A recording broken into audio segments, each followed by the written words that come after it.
for obvious reasons, we lost Norm MacDonald this week, which was just, I had no idea that he was even sick. And he's a guy that I knew a little bit. I was definitely friendly with him. If we saw each other, we said hello and we shot the shit, but it wasn't like someone that I talked to on the phone or anything. And I was such a huge fan of his, and I would just always end up running into him. And he just always had that smile on his face. Like, as you talk to him, he would have that smile. Just a really great, warm guy. And I remember, I was trying to think what Norm's story to tell you. This one isn't necessarily funny. It was just sort of random. I went out to go see Bill Cosby in concert right before all the bullshit happened out in Pasadena. And he played this theater out there, which interestingly enough was where they had the 25th anniversary of Motown celebration, which is the first place Michael Jackson publicly did the moonwalk. I saw Bill Cosby at that theater. And I remember they had it all set up where, like, they almost built him like a little living room. He had like an Archie Bunker type chair, a little square rug, and then like a side table where he put his water. And he just came walking out, and there was the mic. There was no mic stand. It was just sitting on the chair. And he just came out. You know how he kind of walked a little bent over? Came walking out, waved to everybody, sat down, picked up the mic, and for like almost 2 hours, just, hour and a half, just killed. Just fucking killed. Had the crowd in the palm of his hand. Masterclass of stand-up, right? So I leave with my lovely wife, and I go out front, and who's standing there is Norm MacDonald. He was like, hey, Bill, hey, how you doing? I talked. It was like, no, what's going on? I was so psyched that he knew my name and all of that stuff, and I think I had met him before. And then we just stood there talking about comedy and how amazing it was to see Bill Cosby and how good he still was. Like I said, this was before all the bullshit happened. And my admiration for the guys, it went even higher. That, I understood why I was there, but I thought Norm was so good that he didn't need to be there. And he was still there, still trying to learn and everything. And I was thinking, like, wow, this is why this guy is so fucking amazing. And, he's just was somebody that you couldn't just watch one video of him. Like, I was saying to Verzi how, like, guys like Ric Flair, Norm MacDonald, there's a few people, if you click on their videos, it's like, say goodbye to the next 2 hours of your life, because everything that they did is so interesting and so different and so funny. And one of my favorite Norm MacDonald things that he ever did, because so many people like pretend that they don't give a fuck, both in my business and in other businesses. You got I don't give a fuck. Hey, you know me. I don't give a fuck. Those people that advertise them. Like, that guy clearly, in the best way, didn't give a fuck. He really cared about people and stuff, but like he did what he wanted to do. And when he was on SNL, how big a gig that was, because there was so few channels. The internet hadn't blown up yet. And even with basic cable and everything, I mean, it was still, if you were on Saturday Night Live and you were doing Weekend Update, it was one of the most coveted gigs a comedian could have. And you were part of this lineage of, at that point it was, Chevy Chase, Jane Curtin, right on through to Dennis Miller's reign when he did it. And, did Colin Quinn come after? I think Colin came after, but it was always just like the best of the best comics that they had doing it, and continued on with Tina Fey and all of them. And no one's walking away from that job. And if some suit at NBC tells you they don't like the jokes you're doing and be funnier, you're shaking in your, I'd be like, oh, fuck, I'm going to lose this big gig. I don't want to get fired. I don't want to piss these people off or whatever.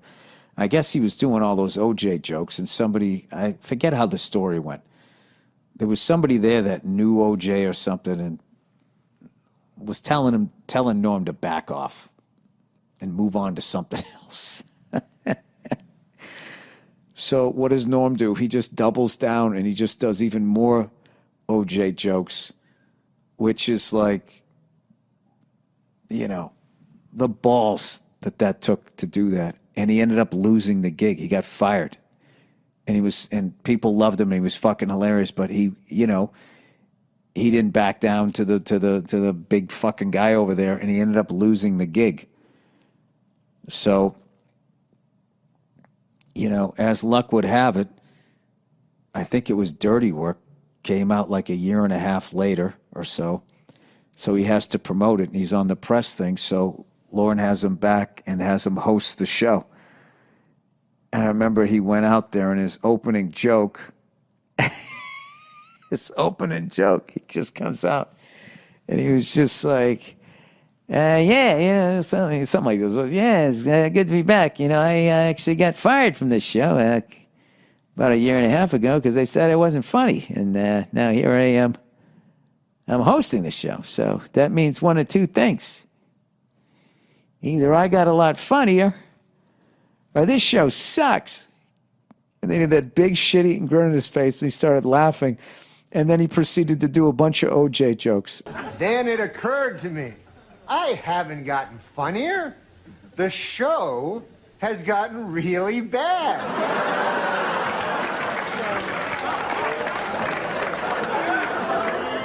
So yeah, I'm funny compared to, well, you'll see later. And it was just like that fucking thing about him. And the whole time, I just felt the whole time when people were fucking with him or whatever and trying to take what he had, he always just still had that smile on his face, and he just still did exactly what he wanted to do. And I got so much respect for him. And I feel so fortunate that I got to see him live. So I remember, oh my God, I saw him right after 9/11. The Aspen after 9/11. Aspen Comedy Festival was this big fucking festival that was always a nightmare to get in and out of. Every year it would snow and people would get stuck in Denver, or you get snowed in, you couldn't get out. It was a fucking nightmare. And then as a comedian, you had to perform. It was like a mile higher than fucking Denver. And no one could breathe, and you're performing in front of all these super fucking rich people in front of industry, and you just go up and you would eat your fucking balls, and you're like, why did I come out here? And I remember I saw Joe Rogan do a full set that I still remember, and then I saw Norm MacDonald. It was at the same theater, and I remember Norm came out, and he was doing bits on racial profiling and all of this stuff. I'm not going to butcher the guy's bits, but I remember just watching that full set, and I was like, this guy is one of the greatest comedians I've ever seen in my life. And I thought that every time I saw him. And I don't know. It was a pleasure to know the guy, even on a little level.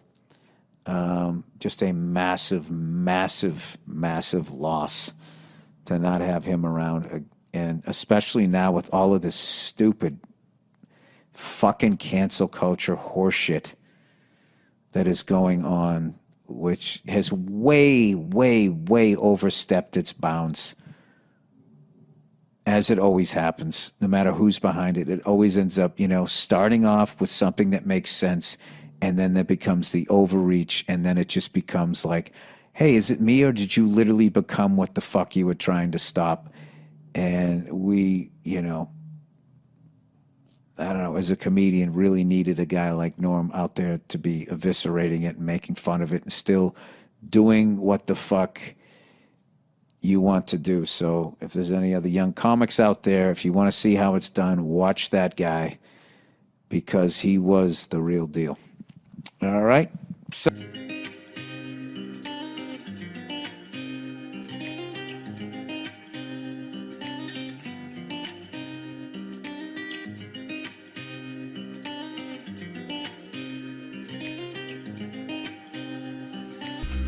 Once again, rest in peace to the great Norm MacDonald. Just truly without a doubt, one of the greatest stand-up comedians I ever saw in my life.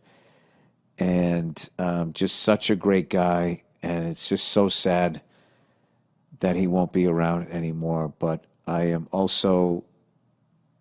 actually got off the plane in a better mood from just watching literally the beauty of who he was and his work. When I got off the plane, I was actually like, I don't know, there's something about him. I just thought he understood life. Just a really warm guy. God damn it. It's always those guys that go. So there's your lesson. Don't be nice. You'll live forever. All right.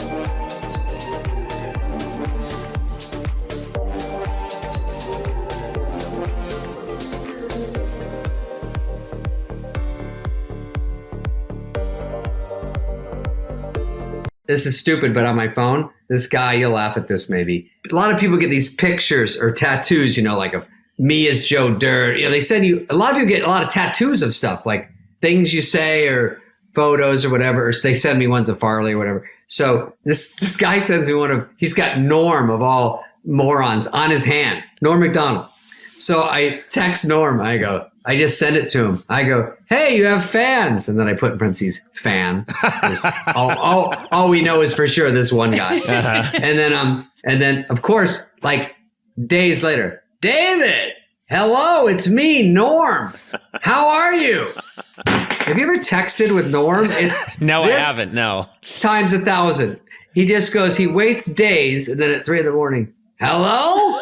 I go, Norm, what are you doing? Are you answering me from 4 days ago? Is that what you're doing? Dave, it's Norm. Do you like money? Yes, Norm, I like money. Why? Would you like to have more money than all your wildest dreams? Yes, I would. And then an hour later, would you like to walk into a dealership and point to a car and then just buy it? I go, of course. How? And then 3 hours later, bet the over in the Blackhawks game in the first quarter. First period or something. I go, oh, okay. Too bad that game was 6 days ago, you fucking idiot. Now, David, let me ask you something. I understand that on this Here Comes the Funny tour, there's a group chat that you guys have engaged in. How's that going? Well, obviously we all just make fun of each other, and Rob got a good one in on Adam, because Adam is not off limits. He really pretends to be one of the guys. And he says, hey, I'm fair game. But Rob goes, hey, Adam, you know, when you do the show, you should tape it, and then you see where the jokes don't work, and then take those jokes out of your act and put better ones in. He goes, that's what I do! By the way, I just want to say about the private jet, sometimes Adam's nice enough to actually let us go up front where he sits. Oh, that's nice. David Spade and I have had a hell of a time. Well, he's been a good man to me, I'll tell you that. When we get home at night, we all get to this hotel, and then when we walk up, me and Norm are on the same floor, and then separate from Adam, and then we go up, and then Norm goes, hey, want to cruise in for a while?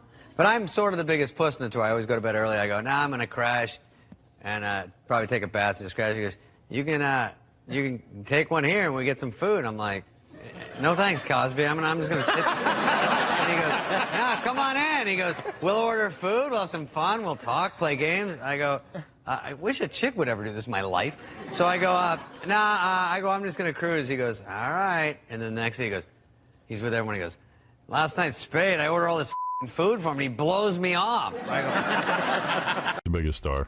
It's amazing how, like, some of your friends, like, you know, seriously, like those guys who came out of Saturday Night Live, like Sandler, you, Chris Rock. There's a lot of guys who sort of all of a sudden are like real big players. Yeah, Norm got his own TV show. Norm's doing well. What? What? Do you hang out with Norm, or is it impossible? It's pretty impossible because he's crazy. He is. In L.A., I call him and he goes, I go, what happened last week? I called you to go on. You called me? And I go, yeah. On my phone? I go, yeah. And he goes, oh, yeah, I got that. I go, you didn't call me back? No. And he's serious. Yeah, he's crazy. And yeah, I know. Like, I have him on the show. I love him, though. He's the funniest guy around. I think you need to be kind of crazy to be really funny. He is very funny. I love him, too. And he has a gambling problem, you know. Yeah. Yeah, he was telling us how secret. He was all excited that he had 80,000. He won $80,000 in Vegas, but he had lost like 100,000 on basketball. Right. And that's on nickel slots. That's how serious he is. Did you always know he had a gambling problem? Mm-hmm. You did. When did you know that? At Saturday Night Live? I first knew he had a pee in a bottle problem. Right. Remember that? You always talk about Yeah, it's that. great. And then I knew. Does he still save his urine? Do you know? I don't know. He used to put it in Ziploc baggies, sign it, and send it to fans. Is that true? No. Oh. But he did. He would take, after Saturday Night Live, they give you a car, a limousine, if you want to go to the party, and he would take it to Atlantic City. Really? He's a hard ass. He's hardcore, dude. I know he'll even get into fist fights. And then he'll stay at a table for hours and hours. What do you think of that? I feel lucky. And then you don't even know if he's married or single. It's never really clear. I don't know, but I know girls like him. He's you know, when you're that something's that wrong, they pick up on it and like it. They like the tragedy of that. Fixer-upper, yeah. Right. Yeah, I'm gonna make him a regular guy. Right, but it never worked. So we get the Following Dennis is almost impossible. Yeah. And so I got it. This time it's me, Norm, and Dennis. I don't even know the order, but they're both hard to follow. They do great. Norm has replaced Super Dave now as comedy's biggest enigma / beloved with all the other people. Crazy man, yeah. Yeah. But he is always Everyone funny. has 9 Norm stories. Even I have Of like 3 course. Norm stories. Someone said you had some connection to Norm. Do you? He wrote for Grantland. Oh. We had mutual friends, and That was it. and he wanted to write a golf column about like golf gambling. I'm like, great. He did 4, and then we never heard from him again. Disappeared, yeah. Then saw him 2 years later. It was like, hey, I love doing that golf column. It's like he's like, what happened? And you're like, here's what happened. You cut off the world. Yeah, we emailed you repeatedly, and you didn't answer anything. But yeah, Sound it was familiar, it was Norm? classic. That sounds about right. If we were in a court, I'd go, I can vouch for that story. I know nothing about it. I believe your version. But with me, I go, Norm. He goes, David, you want to have dinner? Yeah. And then I go, yeah. Me and you eating dinner and then talking about fun old times? Sure. How about tomorrow night? Yes. And then no word, doesn't follow up. And then 4 weeks later at 3 a.m, hello? And then 3:01, David, answer me. I go, Norm, I can't play this anymore because it's funny, but it's... Letterman's love for Norm MacDonald is one of the most... I would watch a documentary about that, too. Yeah, He by the seems way, like he just appreciates and loves him the most, and I have no idea why. I busted Norm wide open because that last Letterman, Yeah. he went on. This is how he got so solidified in. Yeah. So we have the same manager, me and Norm. So I go, hey, Gervitz. He goes, did you see Norm on Letterman last night? I go, no. I saw some chick bawling. Why, was Norm on too? And he goes, I'm going to tell him. I go, please do. I go, Norm, were you crying on Letterman? He goes, no, I got teary because I go, that's crying. Go ahead. Yeah, that's tears are And crying. he goes, no, because I love Letterman. I go, I know, but relax. Right. I go, we all go on there. We all love Letterman. And then I go, oh, guess who's producing your show? The tears paid off. Letterman, will you do my show? Remember me? I was crying. I'm like, what a baby alive cries real Effective. tears. I know, it's funny, but it's a good thing to bust his balls. Actually, I have to say, one of my favorite things I've done, and I haven't seen, is me on Norm's show on Netflix. It was probably a year or two ago, not a year ago, when he did his show. He had 10 episodes. I was the first one. Yeah. So I didn't know what I was doing. I didn't know if I knew it was on Netflix. I didn't know. He said, David. Yeah. Our friendship's a total one-way street. Will you do me a favor? And then when you ask me for one, I'll disappear. I go, of course not. So I go, all right. So I go on this thing. And I'm sort of just shitting on it. I didn't know we started. We're just talking. Yeah. You know, like we were talking when I came in. Right. And then he goes, all right. No, he didn't even say that. He goes, let's go to a commercial. And I go, oh, are we on? And we're going to a commercial? I go, no, we started. I had like a can of, LaCroix or something. I go, I He didn't can't do have an a can intro. up here, can I? No one's even. I was talking to my assistant. I was just screwing off, waiting for because you just sit down. Norm was no really one says a going for word. something. And it was funny, and I liked it. And then people would say, I like the show because, first of all, some would go, I love that you guys are great friends. Someone would say, are you guys even friends? Because it was such an oddball, weirdo thing that, and I didn't even let myself watch it because I go, I just like the idea of remembering it and going, it was weird. And then I would bust his balls about something, and then he would drop me about something and get on my ass. And then it was over. And I gave him another hard out, but I gave him 90. And he goes, I hear you have to leave after. And I go, you have to fucking continue life, you asshole. Who wants to sit here for 90 minutes and talk stupid shit?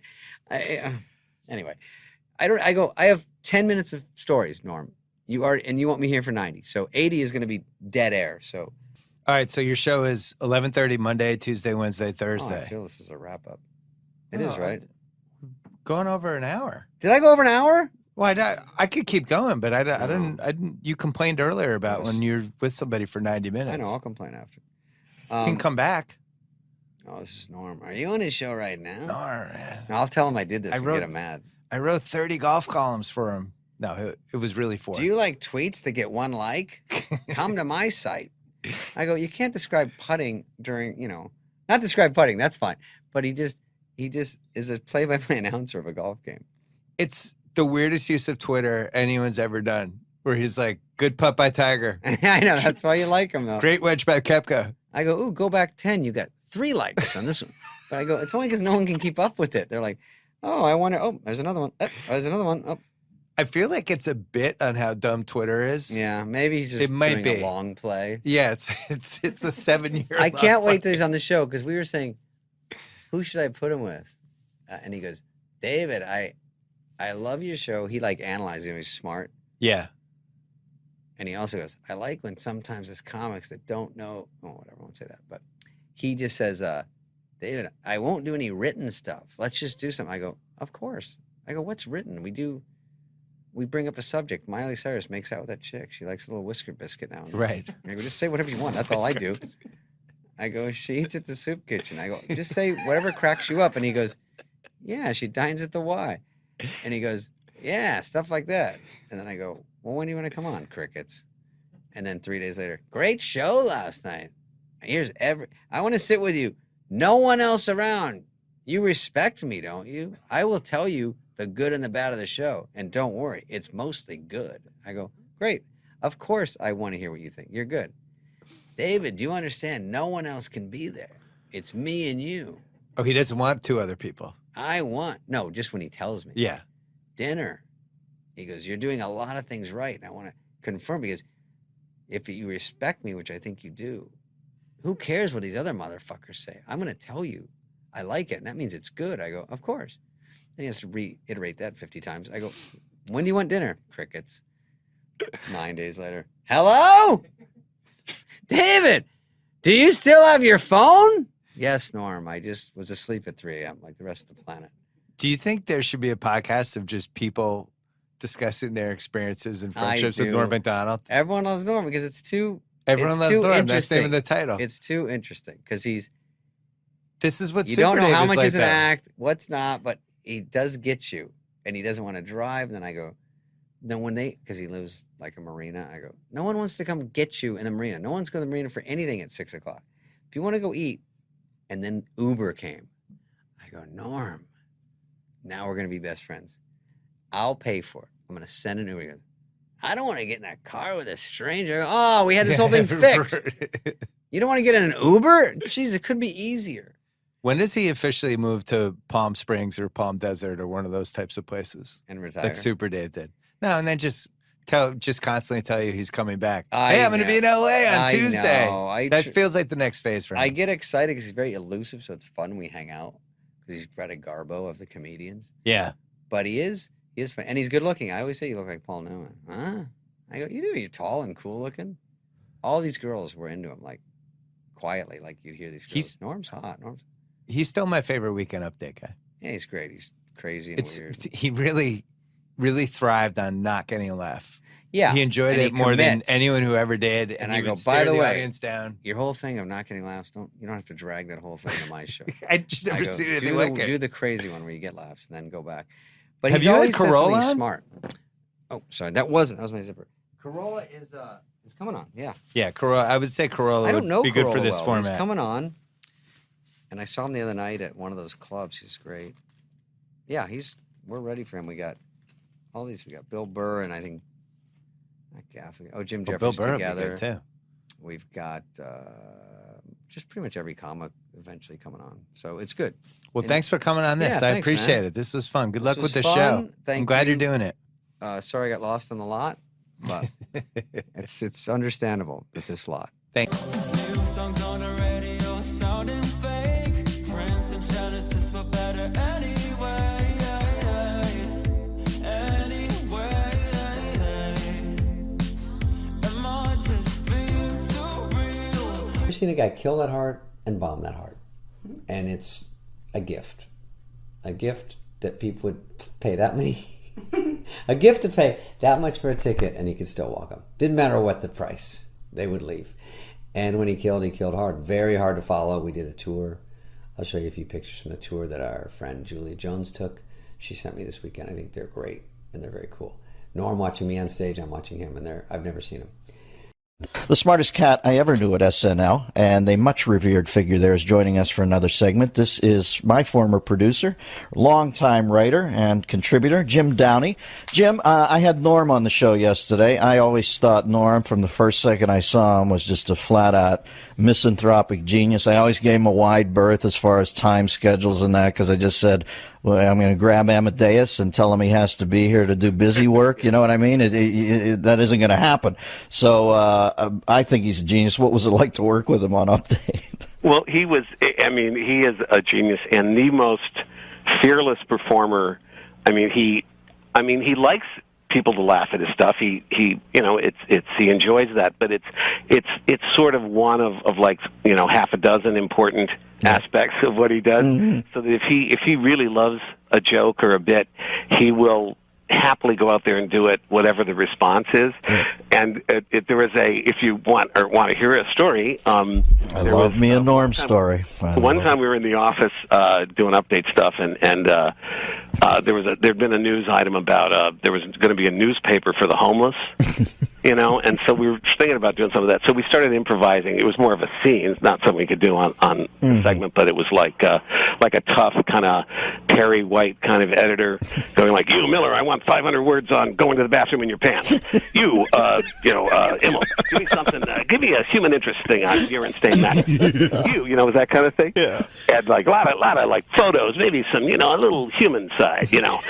What are pets, that kind of thing. And so nothing came of it, and I sort of forgot we had the conversation. And then the first meeting we have after the summer, Norm comes in and goes, "Hey, Downey, remember that that thing we were talking about there with the remember that thing with the newspaper for the homeless, that thing, the homeless newspaper?" And I go, yeah. He goes, yeah, well, I was out in L.A. and I was asked to do this benefit, for the coalition to feed the homeless, and, and I'm going, no. And he goes, yeah, I did that bit, They hated it. Hated it.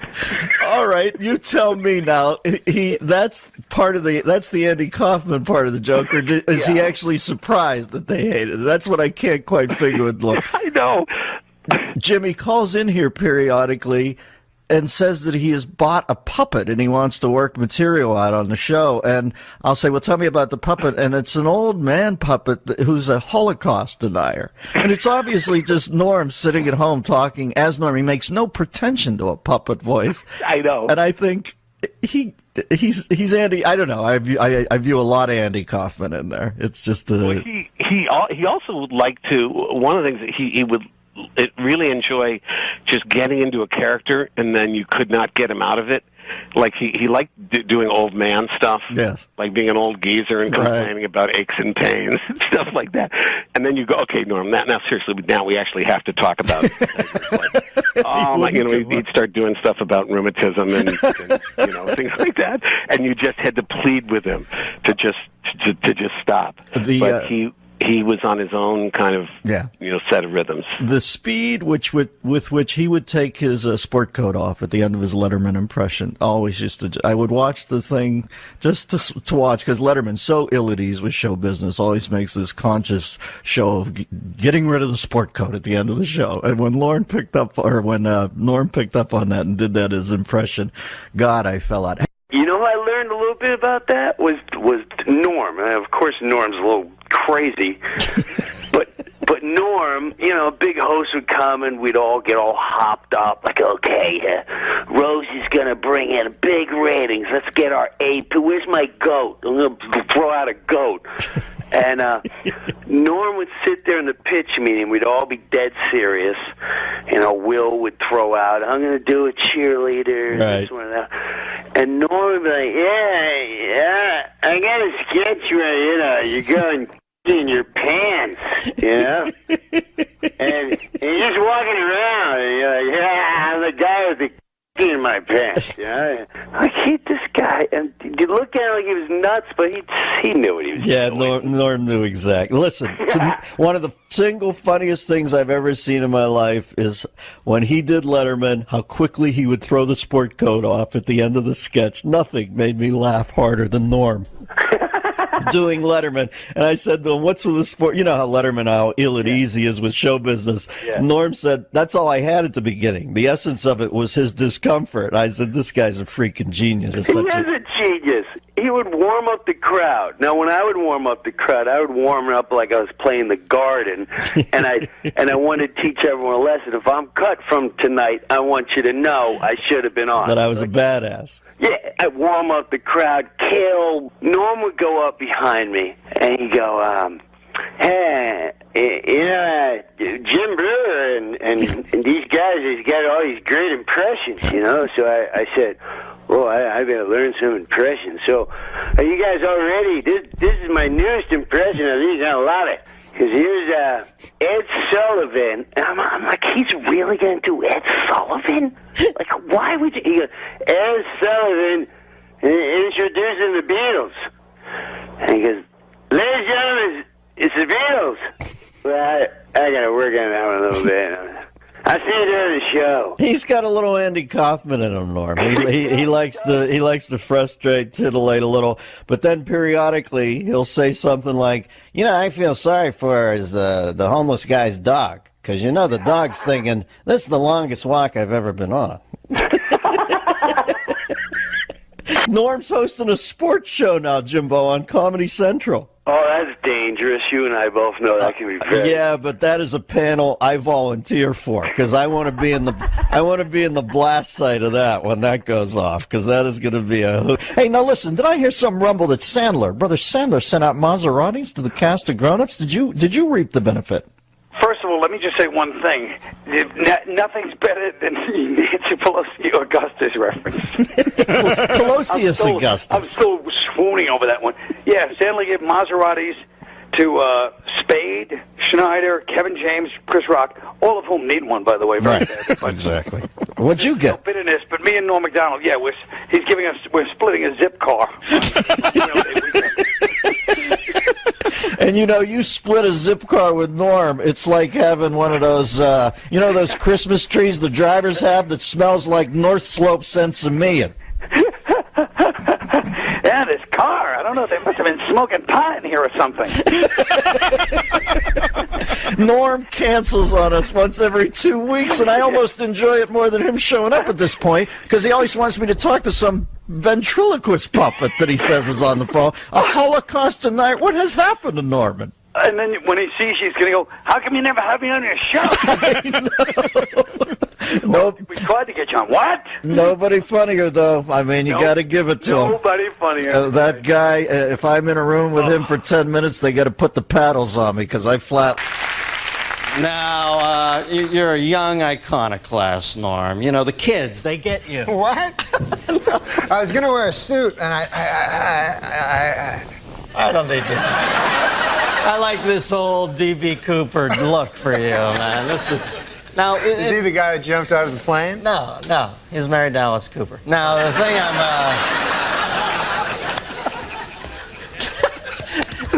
remember you wrote for my first talk show. Yeah, you gave me my and first I used job. to come in the room, and you and Drake Sather had no lights on. It was like some fucking Anton LaVey Satan cult in there, and you guys used to turn out the sickest jokes ever, and everybody was always smoking. Then I see you on Saturday Night Live during the opening credits, and one of the things I like about you is you're completely unfiltered on that show. You'll say anything, and I saw in the picture you had a cigarette in your mouth. I thought, this guy just doesn't give a shit.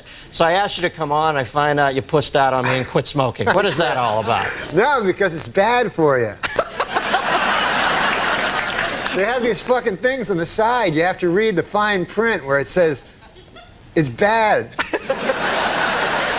Now, when did you first start smoking? I started smoking when I was a kid, like when I was, I think I was like 14, and I thought, I'll look really cool like if I start smoking, because I didn't get along with anybody.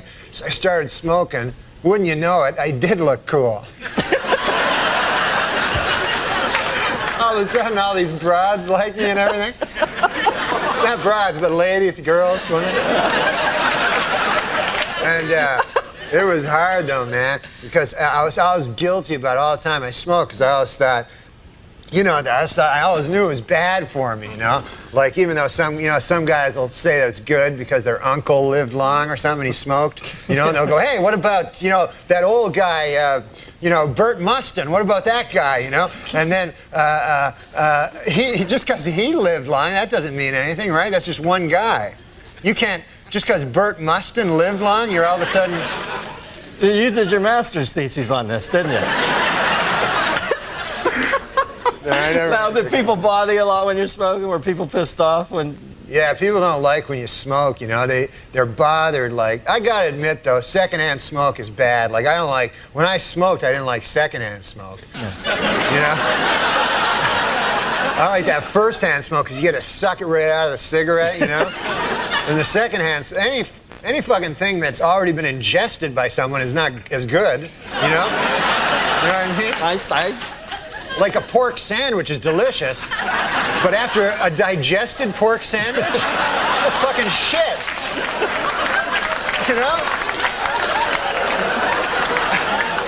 You can't fight that logic, Norman. You cannot. Do you think advertising brings kids to smoking? There's a lot of fight with the Joe Camel thing. Do you think they really? Yeah, definitely they got it. Because the thing is this. The advertisers, they got to go after kids because they're not going to get adults. Like, there's not going to be a 50-year-old guy going, hey, I should start smoking. That goddamn Camel. Look at him. They got to get little children. Joe Camel. Yeah. That's a frightening-looking beast. He looks like a cock. I didn't make this up. And I know you don't mind first-hand cock, but... You don't know that. Don't say that. I know how this stuff happens, man. Because a buddy of mine worked on Saturday Night Live, and he said he was a fag once as a joke. And then he said everybody comes up to him and saying, "Are you a fag? Gay man? I mean." Show about smoking. They thought you meant the British word for cigarette. All right. Exactly. Can I bum a fag? That's what they say in England. Where else? All right.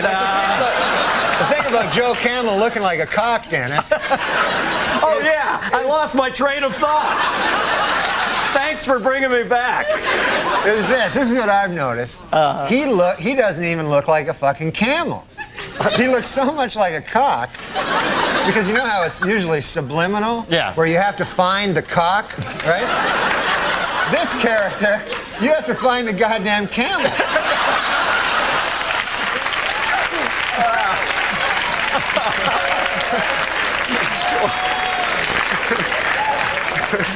Yeah, believe me, when you only get 2 humps out of a cock, it's not worth smoking. All right, now, line 2, we got a phone call for you. Although I can't believe they'd still be on the line after this departure. Line 2, we've got Beverly from Middletown, Ohio. Beverly? Yeah, hi, Dennis. Hi, Norm. Hi, you didn't know my name, I don't think. Yes, I did. I watched Saturday Night. Do you like it? Yeah. I liked it when Dennis was on it. I watch Dennis every Friday. Get out of here. You're great at that, man. You're great at this. You know why? Because you don't give a shit about Dennis. You know what I mean? It's like the best thing you can do. Whenever I'd go on, they'd go, what's it like following Chevy? And I like Chevy. He makes me laugh. I mean, what the fuck do I think about Chevy? I'm trying to make a living here. Right, you know what I mean? Yeah. When I see you, I know you're thinking the same thing. Like, screw Dennis. I'm killing. Okay. Anyway, go ahead. What's your question? Okay, since nicotine is such an addictive drug, do you think someday you'll have to have a prescription to buy a pack of cigarettes? Well, you know, they always bring up the Constitution and talk about how we should still have the right to a militia and all that. But let's face facts, this country was built on tobacco growers. So, you know, if you're going to start changing, if you're not going to change one thing because it comes from way back then, you can't change this either. There are farmers out there who make a living. Tobacco is one of the crops that got this country going. So, no, I don't think they'll ever make it illegal. Yeah, no, they shouldn't make it illegal. I know. I think Norm's backing me up on that. What motivated you to quit? Well, I guess I read this thing about how it was like a phallic symbol, and that my doctor went in. He said, you probably have an oral fixation, which you know what that means. Let's not kid ourselves, right? So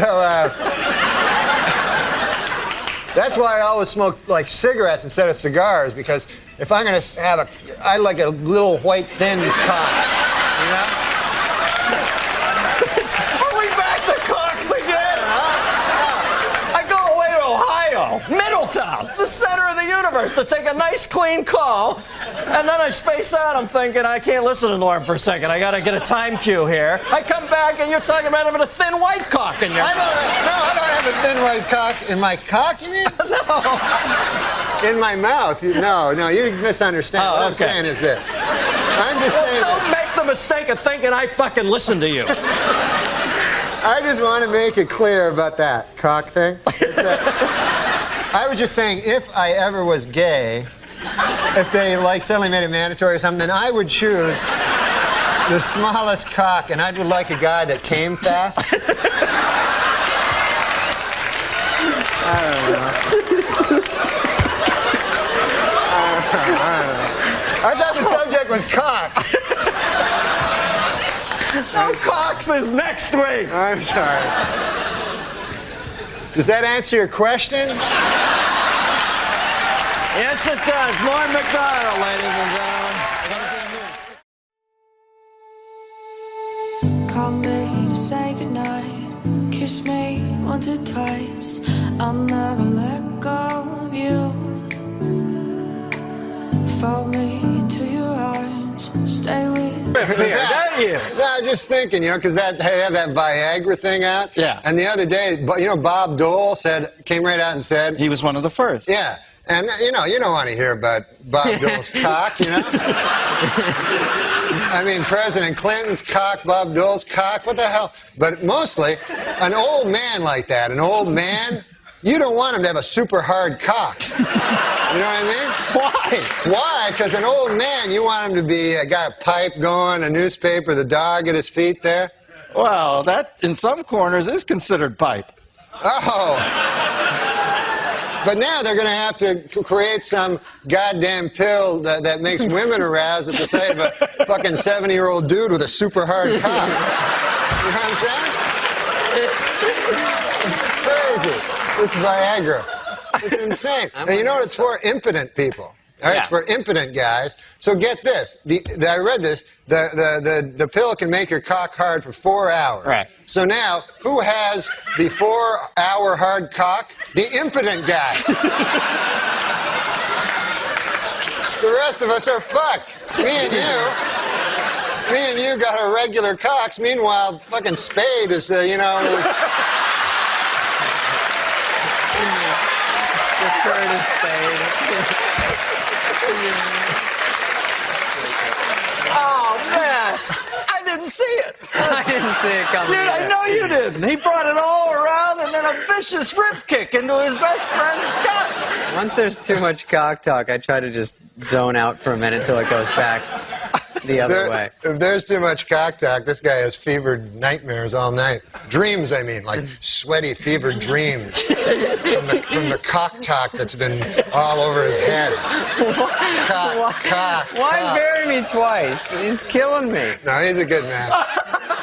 That erased it. All right. No, he's a good man. Who cares? After all that, that's the whiteout he puts on. Yeah, I know, it's awesome. After he talks about you doing chin-ups on cock for 18 minutes, he says, no, he's a good guy. If you're gay, he's a completely straight guy. He gets a lot of ladies. You know that about him with the ladies. Don't say ladies. Women, girls. Okay, thank you. Ladies, what are we, fucking on an FM station here?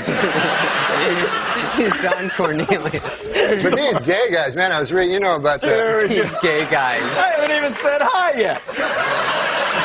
All right.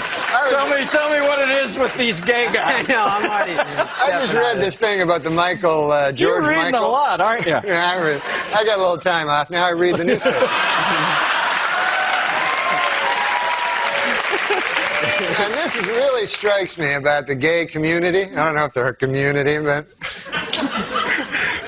called West Hollywood. Yeah, they're gay, and it's, you know, George Michaels. He hangs around the bathroom. He has sex with multiple guys. This is no way. You got to get it right. Hangs around the bathroom, and it was described as a lewd behavior, but I don't remember sex with numerous guys. Well, what is that what you took away from it? What does he do? What were you, in the next stall?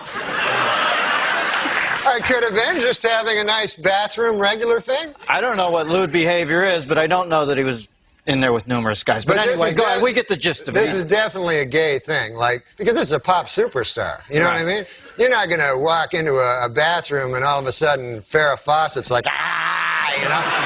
You're not going to... What? I love it. What I'm saying is, why would a famous what was she doing? Some sort of cervical belt sander thing, or what was that? Oh, Christ, what are you, Linda Blair? They do. That's what they do. Right? That's what ladies that I know do. Good to know that primetime exposure's paying dividends there, big But guy. I think that's what it is. It's that the gay, that's why they have separate bathrooms. Let's face it. If they had women and, you know, women, as you call them, I call them ladies. If you had them in the same bathroom, like you go in the bathroom to do your business, see a man about a dog there, you know, and you're in the bathroom. You're in the bathroom. All of a sudden, a beautiful lady comes out. Oh, here's my vagina and breasts. You're going to be hanging out at that bathroom a lot. So I don't blame anybody for anything. Can you believe Olmeyer didn't get him? We're all the same, man. Have you ever met Olmeyer since then? Don Olmeyer I met once, yeah, after he fired me. Yeah. Then I went and visited him in his office, which was, it wasn't an office I've never seen. It was like a wet bar and a bunch of weird sports trophies. He's a big sports guy, you know. Yeah. So he explained it to me, what happened, but he did it all with sports stuff, you know. Like he said, man, you see, you're the number 3 hitter, but now you're going to be number 8. And then later on, Ken Griffey will show up. I didn't know what the hell he was talking about. And then I said, well, Christ, man, what the hell am I supposed to do? And he goes, I don't know, just walk it off, you know. And I'll put it in sports terms why you got fired. You were fucking with OJ too much. That's exactly why you were fired, man. Well, I don't know. That's his buddy. Yeah, it's his buddy. Yeah, well, that's why you got canned. OJ's a good guy. I mean, he's not... We got to end on that, Normie, but there's what they'll remember you by. OJ's a good guy. Man, Thanks for coming on. Norm MacDonald and David Spade. Stick around. The iron horse of broadcasting. It's iron. You don't pronounce it iron. That's what everybody tells me. It's the iron horse. Like Lou Gehrig was the iron horse of baseball. Yes. The word I-R-O-N is iron. No, iron. Iron. Right. Not. It should be iron. That's what makes English the world's toughest language. Yeah. You know, right? Sure. It is the Because toughest language. To me, learn. it's the easiest. Yeah. And take a look. It's cast iron. It's if I cast remember. iron. Cast iron grilling grates that are kidding when you say iron? You know what? Don't be like fucking Larry King.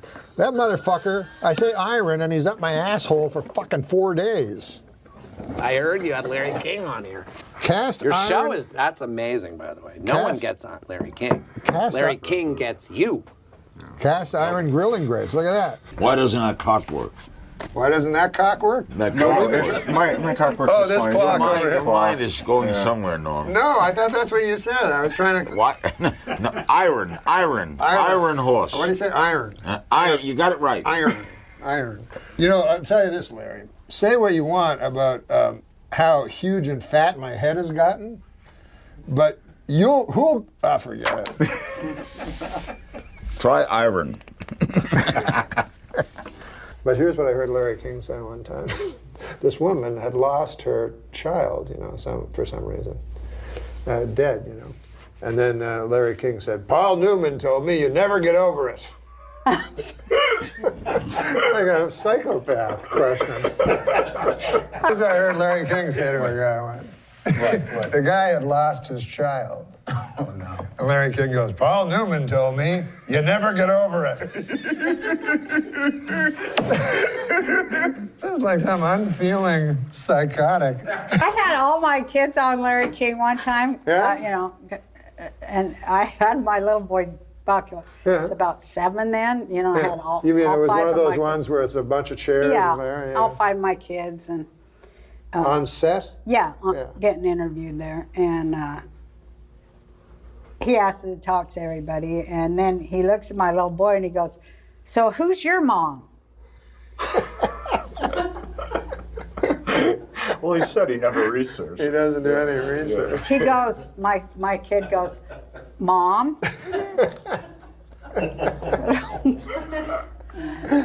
What is? We hate the most.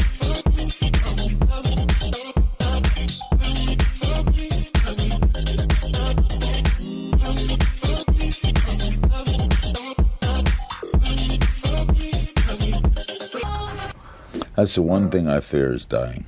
Man, that haunts me. Because the thought of not existing, it's like, you know what the new thing they call it is? Dirt nap. Good God, Larry.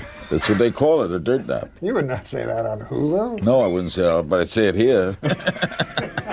Terry, he's sitting in the chair you were sitting in, and I asked him, what do you think about most of the time now? You don't have a show anymore. He goes, death. I was like, good God. I'm trying to do it. I'm trying to do a little breezy conversation. And then he's like, I don't believe there's anything afterwards either. Just dirt. You're smothered in it. I'm like, all right, easy. And he looks like he's been already dead 10 years. He looks so much older than he does, doesn't he? We saw him in Hawaii. Calm your fears about death? Yeah, please. Be serious. Are you being serious? I'm being completely serious. Because I used to be, as he knows, obsessed with it. And I would ruminate it all night on it. And then I came to a realization that you and death will never intersect. As long as you're here, death is not. As long as death is there, you are not. Yeah, but since you know it's coming. Oh, but you don't want that. And we were like, Jesus Christ, it's like, like a gargoyle. But then the next month or so, remember, I went to do a show, and he looked good. Like, I guess they put makeup on. Oh, yeah, they get the people that work over at Madame Tussauds. but then he lights up, of course. It's like those performers that, like Rickles, and then he's on stage, and all of a sudden, so that's the great thing, I guess. You want to go... But knowledge, I can't take away the knowledge that it's coming. I don't believe I'm going anywhere. You don't? Do not believe in a higher power looking down on me. Why a bomber in Boston? Because if there is a God, he's omnipotent. Yes. If he's omnipotent, he could prevent it. Yes. Why didn't he prevent it? I don't know, man, but you got to stop hanging out in that hot tub with Bill Maher all the time and get some... It sounds like you got a God-shaped hole in your heart. What the hell are you talking about? Oh, do you know, on this Blue Cards, this is where we do our famous quotes. Because, Janine Ruffalo, she does serious comedy. And then there's that comedian who got shot on stage. He does You know what Johnny Carson said that was interesting? He said the comedian's a disease, he called it. Yeah. When they become philosophers. he was referring it to George Carlin. But we do famous quotes on these shows. Yes. On this Okay. show. Would you like to read? Start? Huh? When did this start? It's a new. There had to be a first time that, you know. Oh, it's been going on for some. So this is like those infomercials where they make it like a talk show. That looks like it. That looks like an infomercial. And they'll have the one who's the host going, Remember, you know, in the years... Didn't they have Danny Bonaduce? Oh, once? yes. Yeah. They make it look like a talk show. And then on the infomercial, I'll say, you know, in the years that this show's been on, and you go, wait a minute, then how come I've never seen it before? But this is seriously a famous quote. Okay. All right. You know our new segment? Famous quotes. This is gonna go over real well. Spiro Agnew. Spiro Agnew. I can do one. I remember one card. I goes, you be Ed, okay? Okay. Mount Baldy. Mount Baldy. That's what I said, Mount Baldy. What did Yul Brynner's wife do on their wedding night? That was a great one. And what about like when you were a kid and you saw The Tonight Show and you go, Burbank, that's funny. Like you go, we're having an affair in Encino, and you'd laugh along, like, you know, even though you didn't know. And well, on Laughing, they'd always say beautiful downtown Burbank. Yes. And then you go, it must suck, it must be funny. Oh, yeah. So are you going to read your famous quotes? Oh, No. You read your... And then there was a joke that started after Carson was off the air already. Yeah. And this was, but it was a popular sick joke. And that was Christopher Walken. And Christopher Walken. Yeah. What's something you never see at the Reeve household? Oh, God.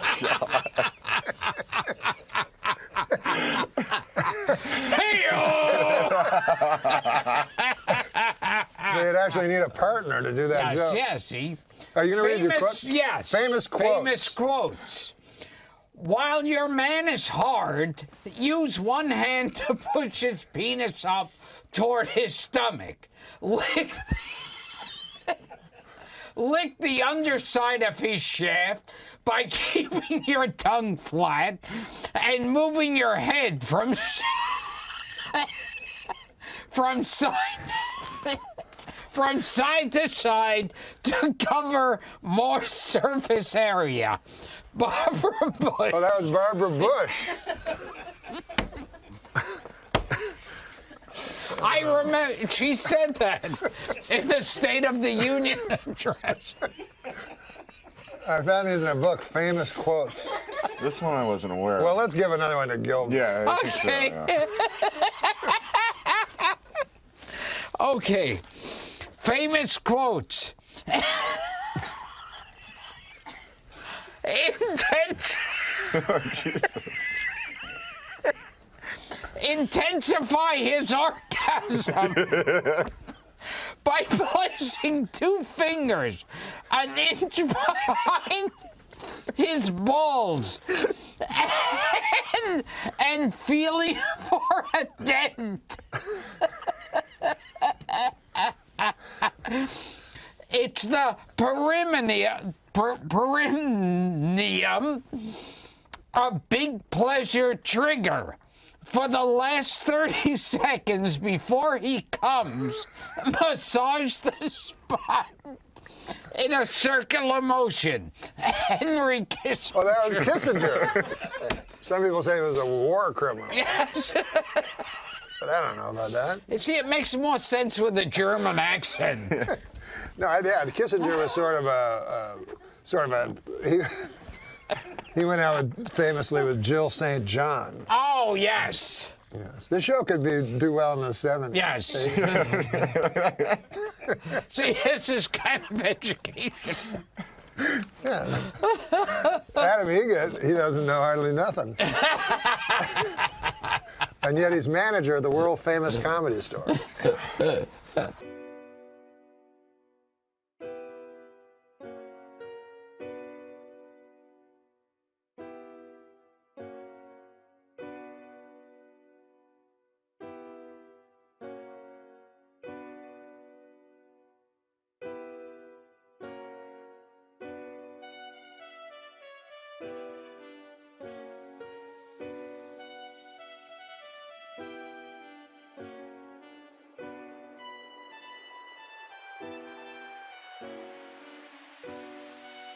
Have you met Norm MacDonald before? I got to work with Norm, and I guess I mean, I hope he doesn't mind if I tell him, because this is a very endearing. Oh, Last Comic Standing. No, I did. Right? I did That the was season before. Okay. But I got to work with him 1 week, and we. What did you do? Oh man, I watched every single set he did, and it was so cool. And we actually got. You know what? I already got into the story, so I got to tell it. Yeah, let's hear it. Yeah, that's fine. He wanted to get high. Yeah. And so I was like, okay, I don't really get high before shows, but afterwards, cool. And Sure. he's like, no, now. Well, when Norm MacDonald says now, right? You say yes. Yeah. Correct. And he goes and hands me the joint, and I was like, okay. And then he hands it back for a second hit, and I was like, no thanks. And he goes, what's your problem? And I go, well, I'm just worried I'm going to repeat a joke, and I still have to go up and bring you up because the opener was on, right? And I was hosting. So I still have to go up there and bring you up, and I just don't. I already did some jokes earlier, and I just don't want to tell the same joke again. And he goes, "That's insane. You're an idiot. Smoke this." and so I smoked it, and then we go inside, and I'm so high. I go, "I'm just going to bring you up. I'm not going to do any time. I'm just going to bring you up." And he's like, "No, do a couple minutes." And I go, "No, please, just let me just bring you up." And he goes, "No, do 5 minutes." This guy's doing really well. Give me, take a little, do a little time in between. you need a little buffer between comments. Yeah. Right. I said, okay. So I went up there, and I was so high, I was like, I don't even remember what I said in the first half of my set, so I'm just going to tell jokes that I haven't told in years. And when I told a joke... So you told the audience, you let the audience in on the fact that you had been... No, the audience didn't know. They didn't know. So I would just tell... okay. Oh, so you just said that to yourself, I'm just going to do jokes I haven't done in 5 years. Yes, Okay. and I walked on stage, and I would tell a joke, and then I would watch the audience, and if they laughed, I would relax and go, okay, that one down. And I did that the whole set. It was horrible. I was so stressed out, and then I just said, "Ladies and gentlemen, Norm MacDonald." And I look over to my right, and there he is walking the opposite way. and the feature turned him around and pointed him to the stage. Over here, Norm. That's how high we got by accident. By accident, like you tripped on a joint. But I mean, I love the peer pressure from Norm, though. That's awesome. It's like a high school, middle school, all over again. And he's my hero, so I just, for me, that was I was a little worried about him. But then he walked on stage and he opened it up with this great bit, and he was crushing. Right. He was destroying, and then he got the light, and then he started to wrap it up, and he started to tell the joke he opened with, and I started to freak out. Like I was like, oh no. Oh no. Yeah. And the audience thought it was a joke. They thought he was being Norm. Sure. But when he delivered the punchline, and it was the same punchline, they realized he had just forgotten his joke, and they didn't laugh. They felt a little betrayed, and he walked off stage in complete confusion. And that bit usually kills. And then the feature goes, "You told the same joke twice, you idiot." And he goes, "No." And then he looks at me and he goes, "This is your fault."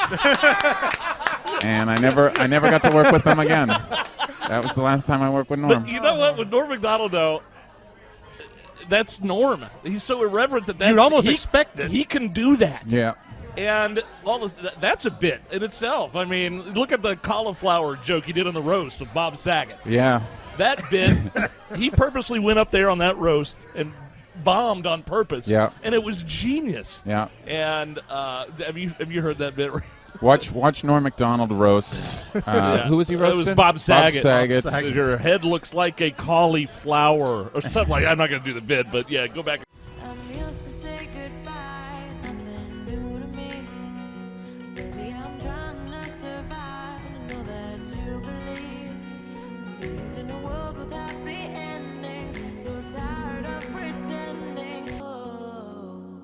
Oh, why smells like a fucking pot dispensary in here. Oh, Norm, let's stay on track here. Let's stay on track. So it's been hard for me to get on. I feel like I'm it's getting normal. You know what I'm saying? I'm making sense. It's not you, is it? No, I'm not gonna. Let's move the show in a good order here. But you seem different. Let me. Okay, I'm gonna go out. I'm gonna go out of order. It's okay. It doesn't matter. No. It doesn't I'm matter. gonna remember this. It's legal. It's legal. Okay, it has to do with what you just Medicinal did. No one fucks marijuana with people. The most painful thing in the world for me is, and I realize, and it's so true. One of the most, not physical pain, but just mental pain, is waiting to talk. And that's what I was doing out there. You're outside there. They're talking, but you're waiting to talk. That's not all you were doing outside. It's legal. It's legal. It's legal. I almost don't want to admit this because it makes him look so bad.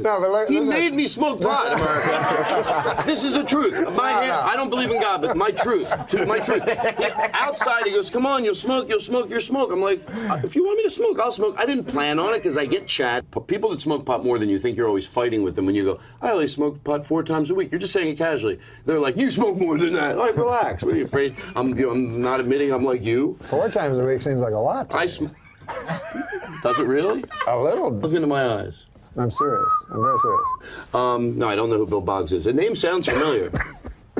Oh, shut up. What are the odds smoke came billowing out of my mouth after half an hour? Really? You think your audience is that dumb? They're going to sit home and go, "Oh, my God, Todd Glass, a half an hour into his interview, smoke came billowing out of his mouth." Do you think we stopped saying N-rig, which means, or N-rich, or nigger-rich, or nigger-rig, which were terms that some people are going, were they terms? Because, well, it's a fine. Or do you think we just shouldn't use people? Or what they say when you, hey, stop with that joint there, you're getting spit on it. So, no, hold on a second. So most people would say that we stopped those things because it was egregious. Yes. I know what I'm saying. I know. And so you have to say. I was trying to give you another example. My friend, he would get stoned and he'd go, I thought of all these ideas and everything, but I never write them down. So he goes, I'm going to write them down. I'm going to have a little notebook and write down whatever I think is funny, And so he said he woke up one day after getting really stoned, and on his pad he had written, "That's really funny." I went once to a commercial. You've been to commercial auditions. It's not fake. Oh, right. Anger. That's it. That's right. I went once to a commercial, and it was the script said, "Hey, Phil, I see I got a Buick." So that was the line, So all night I'm up, like fucking nervous, and I'm reading in the mirror, I'm like, "Hi, Phil." I'm trying to fucking say some words louder than other words in the script. I'm like, "Hey, Phil, I see you got a Buick," So then I go there. First of all, my manager used to lie. He'd go like, "These guys are big fans of your comedy. They want to meet you." Right. They're big fans. And then I'd show up. There's 4,000 people there. I'm like, they're huge fan. He just lied to me, thinking I wouldn't make it worse when I showed up and they weren't big fans. But anyways, I went in and the guy. So I said, "Hey." He's got one camera on me. I go, "Hey, Phil, I see you got that Buick." And then the guy goes, "Great." Like it's great. Like how could that be great? So I go, "Oh, thanks, man." He goes, "But this time," he goes, "do it again and just go off the script." He goes, "Forget the script. Like there's a script. There's fucking 4 words." I go, "Okay, I'll ignore the script." He goes, "Yeah, just go crazy and whatever you want to do, and you're just alone." How crazy can you go? Yeah. So I said, but I just agreed because I was paralyzed. I'm like, "Yes, okay," because they think you're Mork from Ork, just because you're a comedian. Yeah. So, right. So then I freaked out. I panicked, and I just said the same words, like real nervous, just to get out. I said, "Hey, I see I got a new Buick, Frank." And then the guy's like, "Huh? I guess it was good. Bye." And then my buddy, he was a commie too, and I said, "What'd you do?" And he goes, "I fucked the floor." I go, "Well, you probably did the right thing." Because that's what they were looking for, something like that.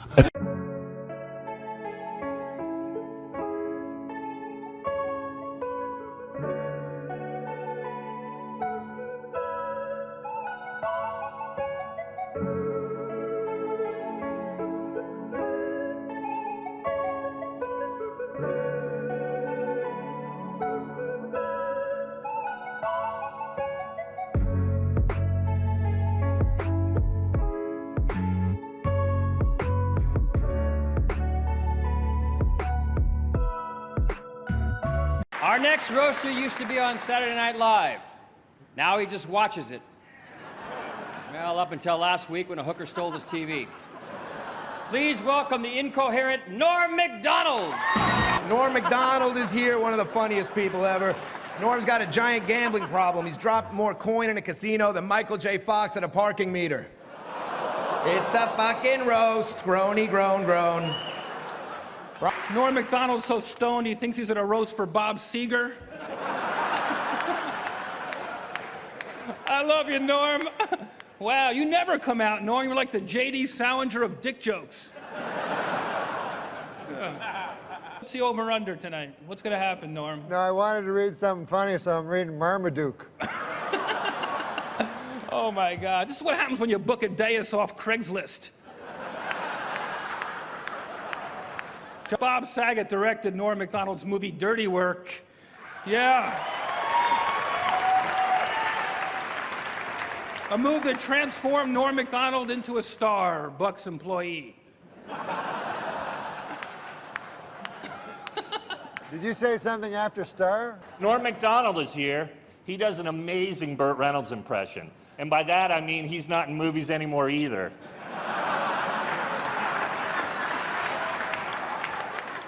Normie MacDonald. I've never met you before, but I want you to know I'm carrying mace. Jim Norton is a pervert. He's a necrophiliac. Last night he fucked Norm MacDonald in his career.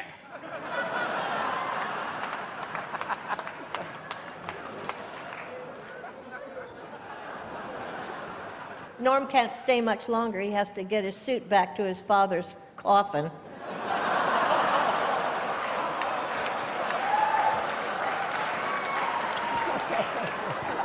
Norm MacDonald. Norm, too bad this isn't a real roof you could jump over after that set. Norm MacDonald, God bless you. Watching your set was like watching Henry Fonda pick blueberries.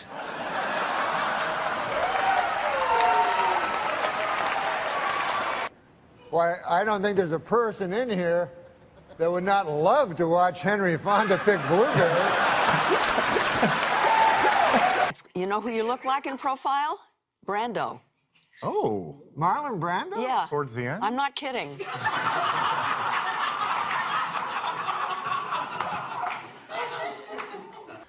Because it's funny with Saturday Night Live, isn't it? The people that either they go on to huge fame or they fizzle into oblivion generally. Yeah, yeah. And it's... then there's me. And then there's you. No, but... And it won't go away. Come on, man. This is the New York Times bestseller list, not the New York News. Yes, New York Times bestseller list. And by the way, I didn't know... I call it the New York News rather than New York Daily News. Well, that's great. Anyway... That's Don Rickles channeling me. God bless Don Rickles. I love him so much. I know it's in my fiber uncontrollably. Oh, that's good. Look at you. How's this? How's it doing? Hello, ice cream. Having a good time? Running around? What are you laughing at? Because I called your friend a fat pig, huh? You think that's funny? Oh, no, I was just laughing earlier when you were talking to his belly. You get a horse and live in the mountains someplace and don't bother anybody. Got a personality like a dead moth. What's the matter with you? Have you always been like this? How you got this movie, I'll never know. Hey, you're a hot fucking piece of ass. Look at that. I do all my shopping at the mall. Have you ever been to Forever 41? Forever 41? Norm, you're dressing like you're going to help somebody move. You're wearing sweatpants to the biggest show in YouTube history. This is the biggest show on the internet. You dress like you're going to paint the set. He can't help himself. Norm, thanks for dressing up. Hey, Sarah, listen, man. Congratulations. That's the 100th time that joke's been done tonight. You're putting your life on it. You dress like horseshit tonight. No, that was Adam Egan's fault. That was Adam Egan's fault. I told you to bring a wardrobe. Some kind of a hose coat. But that was Adam Egan's fault. You got fault. a thing with a hood. But that was Adam Egan's fault. But then you're reading these. This is you. It's true I have a small world. But I now live in a community.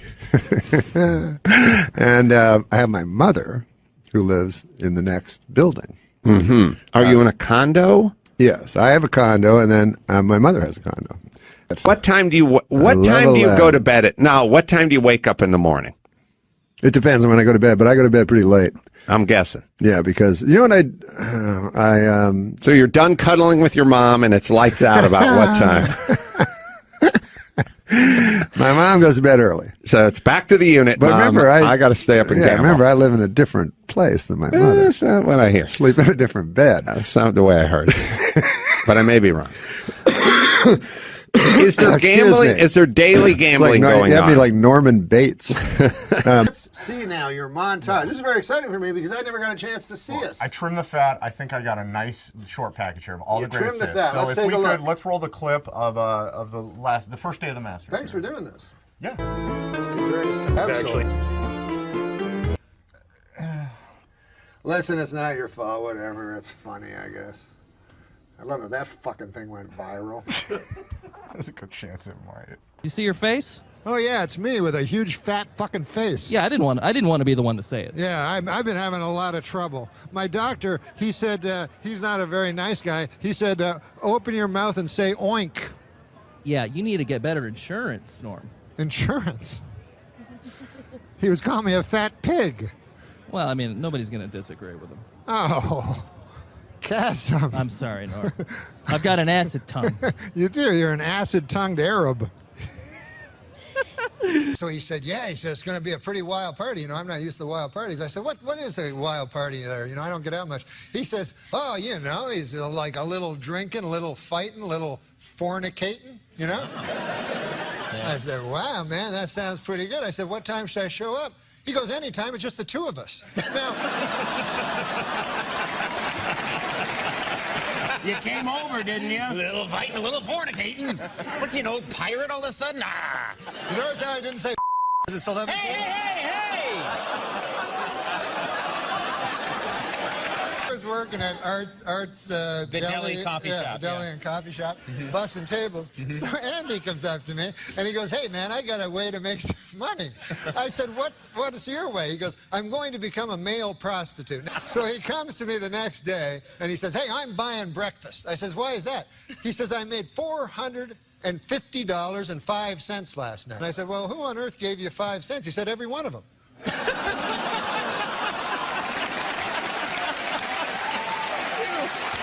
He says he's mature, and I think it's because he's telling my grandfather's jokes. Stop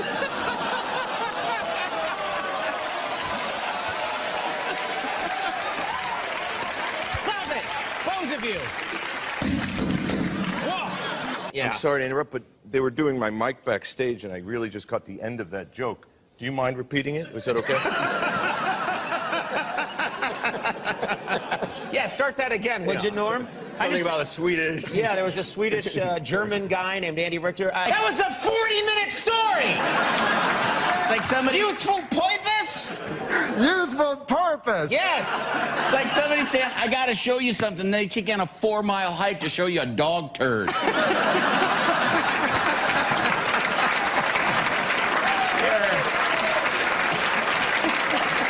at it. Okay. Well, there's your reel for CBS. I have not seen you in so long. I know, it's been a and while. I love you. Makes me very sad now that you're I've gained a 45 man, no, pounds. I don't care. A man as brilliant as you are is doing a podcast for 18 people. And Kim Kardashian's mother has a talk show. Your asswipe producer just held up a sign, let's take a break. Where are we going? We're talking to 6 people. You know, we could get on a bus right now, the 3 of us, and yell out the window and reach more people. Oh, this is. But this look is at your the camera. Oh, this is Norm MacDonald's. Norm's first talk show. It's like a talk podcast. show. It's like a talk show that you would deliver to millions of people, so the next day they would respond, except we're reaching about 50. Most of them are prisoners. Some of them are dangerous. I think we have some questions. From who? Well, from people, from the 7 people watching the podcast. Why do you say there's only 7? Well, he said 7. I just thought he did. I didn't say 7. I said 50. All right. Well, 50. 7 would be bullshit.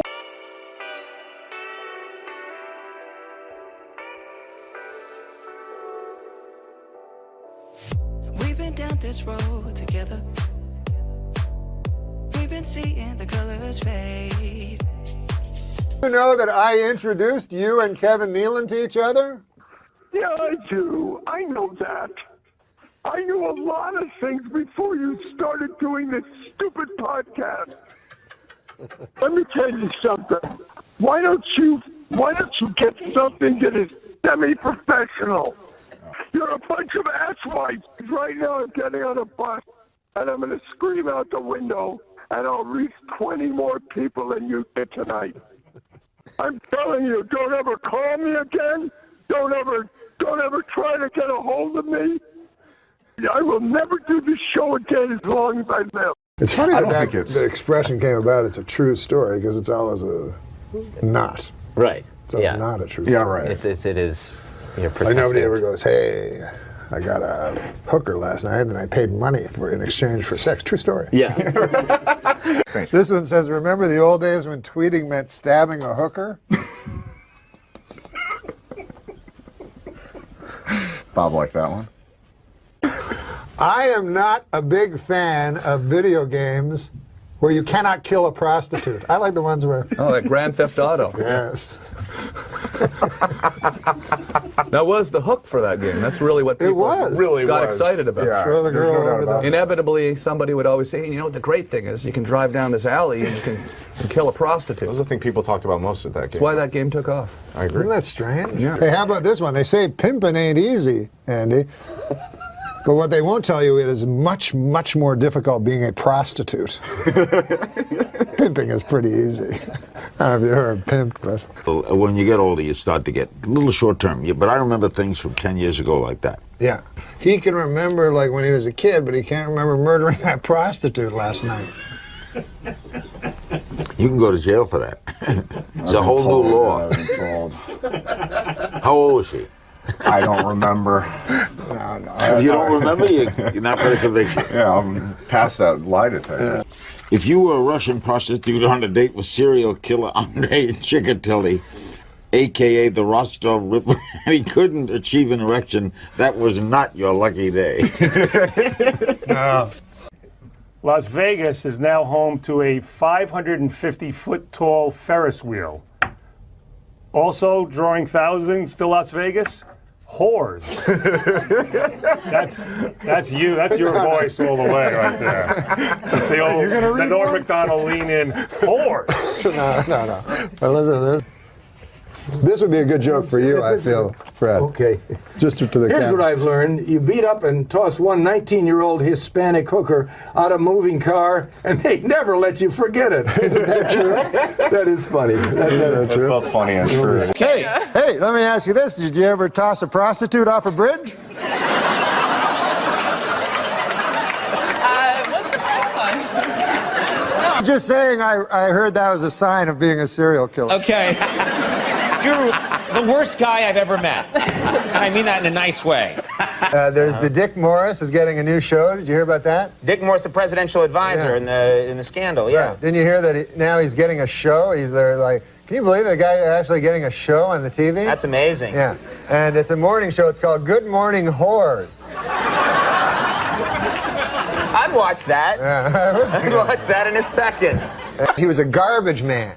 He won the lottery. He won the New York State lottery. And he won like $8 million. And he said he's not going to quit his job. And you've always heard that, right? Right. I'm going to keep my job. I'm going to keep my job. And there's only one occupation where the person does not keep his job when he wins the lottery. You know what that occupation is? No. Crack whore. Like, I went to Vegas a couple weeks ago, and a funny thing happened there, Andy. Hi. And a funny thing happened there in Vegas, right? Mm-hmm. I go there, to gamble. I meet a couple of midgets, Couple of midgets? Yeah. Little people, I call them. Well, I don't think of people as little people. Yeah, your word's better. Yeah. Go ahead anyway. You meet a couple of midgets. I know a lot of people in show business talk about the little people. Right. But I think everybody's the same. The midgets, the regular people. Okay. We're all human beings. We're all human beings. That's good. That's good. You have a good attitude. Some of us are, short and have weird big heads. So, anyway, these guys. That neck went out there for a second, but it's better now. These two midgets, man, they were the funniest dudes.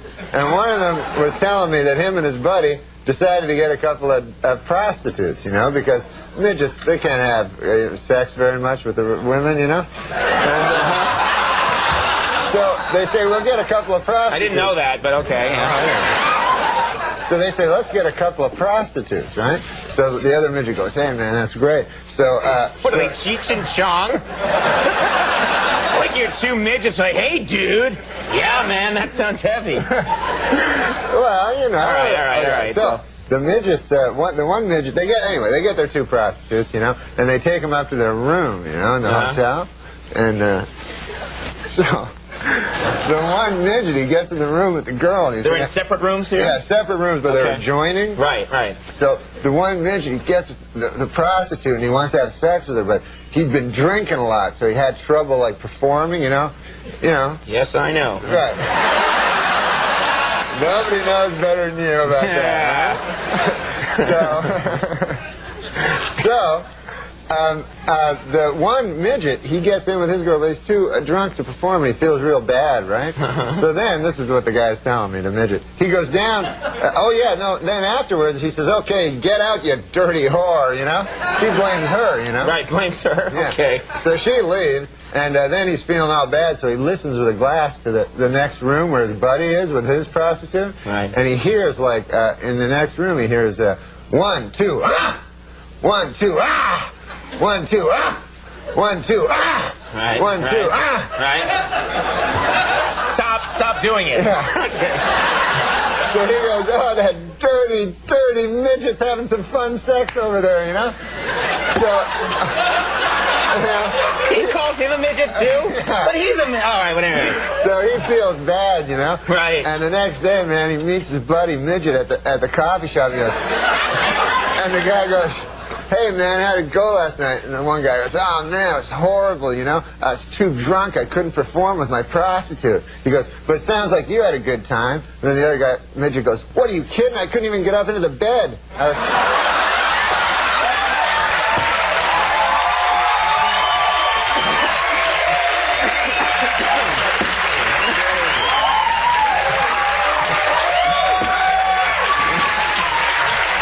You know, it's really lucky that you ran into those guys, because it's such a good story. I know. With the happy ending, they did very good at Baccarat, and they were happy. But I just have one question. What is this fascination that guys have with prostitutes? That's all I want to know. Gee, let's think about that. I'll tell you what the fascination is. Go, Norm, go. Instead of going out and spending money on a keychain and a G-string, you spend money on sex. Okay, I'm sorry, I forgot.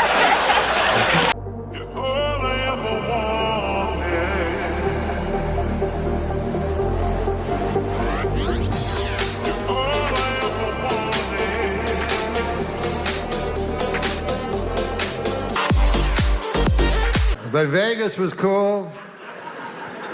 They have a motto in Vegas. They got their own slogan for the city. It says, what happens in Vegas stays in Vegas. Which is not true. You know, you can't kill a guy and then just leave. You know? They'll follow you. They'll find you.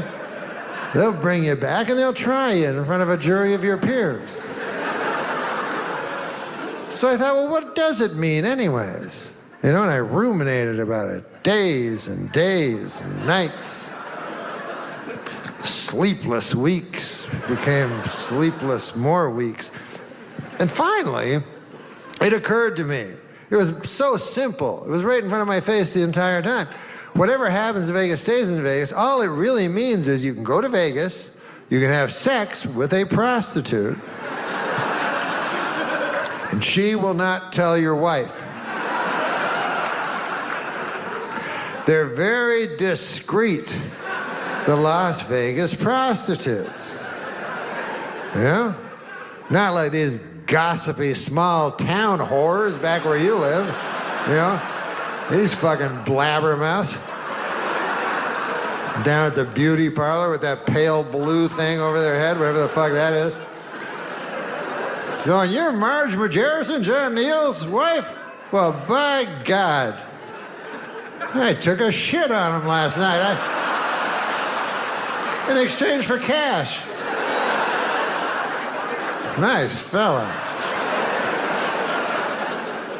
Farrah, the first time I ever saw you, I thought, oh my God, that is one of the hoariest looking whores I have ever seen in my life. And I have seen a lot of whores because I'm a rock star. And, I've seen ladies like in the front row look at me with a super hoary look on their face. And you look hoarier than all of them. And that really means something. Okay, settle down, prostitutes. Now, understand that you each get $20, and this requires no sex. No sex at all, regardless of what this character tells you. Well, you got a dead hooker in the trunk. What? No, it can't be. Yes, it was. It was a dead hooker. It wasn't a dead hooker! Hell, I know a dead hooker when I see one. Oh, my goodness! What are you doing? I've never seen so many dead hookers in all my life. Lord knows I have. Okay, Mike. Mike is in Canada. Mike, do you have a question for Norm? I do. Here we go. Norm, so you have like a laundry list of impressions that you do. What would be your personal favorites, and why? And do you think you could do a little bit? Good question. Thank. I can do Richard Farnsworth is my favorite guy to do. Yeah? It's your favorite one? Yeah, Richard Farnsworth. Wait, who's Richard Farnsworth again? Is that an actor? Yeah, from The Straight Story and The Grey Wolf. Oh yeah, Richard Farnsworth. Okay, yeah. Here's a Richard Wait, don't get rid of him. You just got to see the impression. Yeah. He goes, when I was in the Army, they made me the gunner because I was a good shooter down in Mississippi. I didn't know too much about it, but I would shoot. We had a scout, his name was Jim, and he was a prize fighter, and that's why they made him a scout, because he was fast. Well, one time he got trapped behind enemy lines, and he come back, and I saw something move, and I shot. And I saw something move again, and I shot, and then it stopped moving. The next day, they found old Ed, and everybody thought the Germans did it, and the people thought the Germans did it. Everybody thought they did it, except for me. That's it. I love that impression. Yeah, Richard Farnsworth, ladies and gentlemen. It's like he was it was like he was sitting right here. Yeah, there's not a lot of money in it. Let's be honest. Now I was watching. I couldn't sell it to Frank Caliendo. Is it really my fault? 'Cause you try to hit me with your pity till I can't trust, but I still push on. Got me changing my ways, trying to fix it. Everyone in the unit thought a German sniper had taken him. Everyone, all these years, everyone but me. Normie! He is very funny, very Jimmy Stewart-like almost in his... Oh, tall, like blue eyes. He's very handsome. Yeah, handsome. and he's got a really nice... Is he available? Norm, you have everything. From the outside, you're hilarious. You are a good-looking guy. You're famous. You have beautiful blue eyes. You're Norm MacDonald. That was an amazing experience watching Russell Brand and Norm MacDonald, because in my opinion, I think you and I are kind of together on this, two of the most beautiful human beings, comedically, aesthetically, just to look at. Like, you just look at Norm, you kind of can't stop looking at him. Like, people go like, hey, Norm, but like, nah, if you look at Norm MacDonald, if I just showed you a photo of Norm MacDonald, you know who he was, and I'm like, oh, you don't remember this guy from the Cary Grant movies? You wouldn't go like, no, what? Like, he's gorgeous. No, but girls like me sometimes. Yeah, well, you're very twinkly and warm and affable, and you've got an innocence about you. People will love that. I don't work out. I'm a weak man. You know that, Dennis. Well, listen, you and I were on the Mount Olympus of weakness. And not just physically. No, in every way. In every single way. So I told the guy that, and he said he couldn't do anything except for the physical part. But I don't know if he was the best trainer anyway. He was smoking a butt the whole time. That's not good. That's just a joke. He was a big guy, and but I told him, I said, look, I don't want be big like you. You know, I don't want veins. I have no use for that in my arms. You know, or abs. I don't want abs. I don't even know quite what they are. All I know is they were invented around the 80s. And I don't even know what you do when you get them. You know what I mean? Because you got to wear a shirt. You know. You just go to work and go, hey, you want to see these things on my belly? Everybody's like, no. But so I told the guy, I said, I'm here for one reason only. I want to have one hot ass. Norm, was this, it's a little Paul Newman going on down there, right? You No, were more handsome, like, Norm. yeah, you were handsome. Huh? What the happened? Anyway, no, I did Weekend Have Update. you seen Paul Newman lately? You do look better. Know that in this day, nobody's gonna change. You won't ever leave. On my mind again, I'm still not tired of it. Can make you want me. And I might act okay, say things will stay the same. Say I'm all out. Look at those shoulders. Yeah, strong back. You got a beautiful ass. Yeah. No, I wouldn't mind a piece of that. Do you have a team? Do you have a rooting interest in football? Yeah. I have a team I very much like. It used to be Denver because this is an interesting thing that happened. I never liked Peyton Manning. I don't know why, but I just didn't. Are you a Brady guy, or are you just an anti-Peyton guy? No, I just for some reason didn't like Peyton. I didn't like that Eli. I really didn't like that Eli was drafted by Seattle and said, "No, I'm going somewhere else." I'm like, "What? You're allowed to do that?" Elway did that to Baltimore. That's right. He did. You're right. So I said, so anyways, but Peyton Manning one time, I was in a hotel in New York and I was leaving it and Peyton Manning was coming in and he walked up to me and he said, "Hi, I'm a big fan. Peyton Manning?" You know, like he said his own name as if he needed to. And I liked him. That's how shallow I am. A guy likes me and then I like him. Well, you know he was there that night. What night? At Radio City Music Hall. Oh, well, you're right. He was a young. He was really young. Yeah, he was super young. He's one of the awkward cutaways. That you always get. Right, because I remember looking and going, "Wow, is that him?" Because I saw just recently, and another guy that hated me was Bill Bradley. Well, I mean, he even if he liked you, he couldn't show that he liked you. He's in politics. You know how that goes. Exactly. But no, my team is the Seattle Seahawks because I love Russell, you know. But I'll tell you this, man, I love Chip Kelly. I really love Chip Kelly. I don't like Kaepernick. Not in the NFL? Pardon me? You like Chip Kelly in the NFL? Yeah, really? I do, yeah. I think it's crazy to fire him because I just love that, you know, exciting, super fast offense. I think it's such a great idea if it's perfected, but they never give him long enough, you know? Because a team that's almost like, it's almost like in basketball, the triangle offense, if that even exists or is anything. But to do it that fast, that, you know, almost no huddle speed, you know, for the entire game.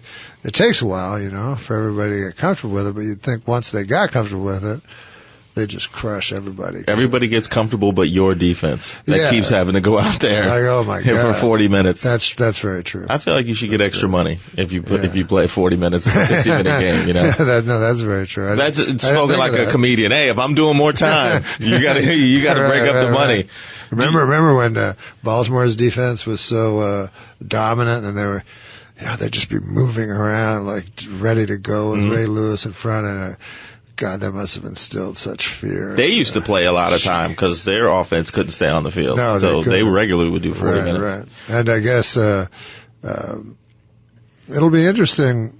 You know, I keep hearing Denver being written off, but they won with Peyton throwing 10-yard passes, and then, they got to the playoffs with Tebow, and they won a game.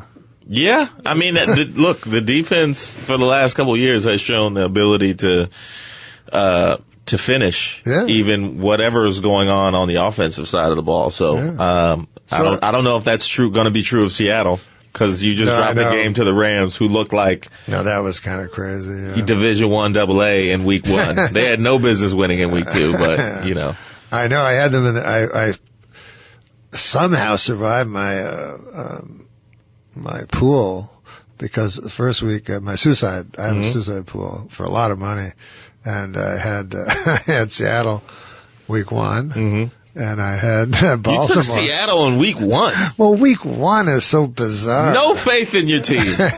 No faith in them to go far. Wait, no, I took Seattle to win. No, I know, but you saved the good team. Yeah, I know, but I was told that you have to win.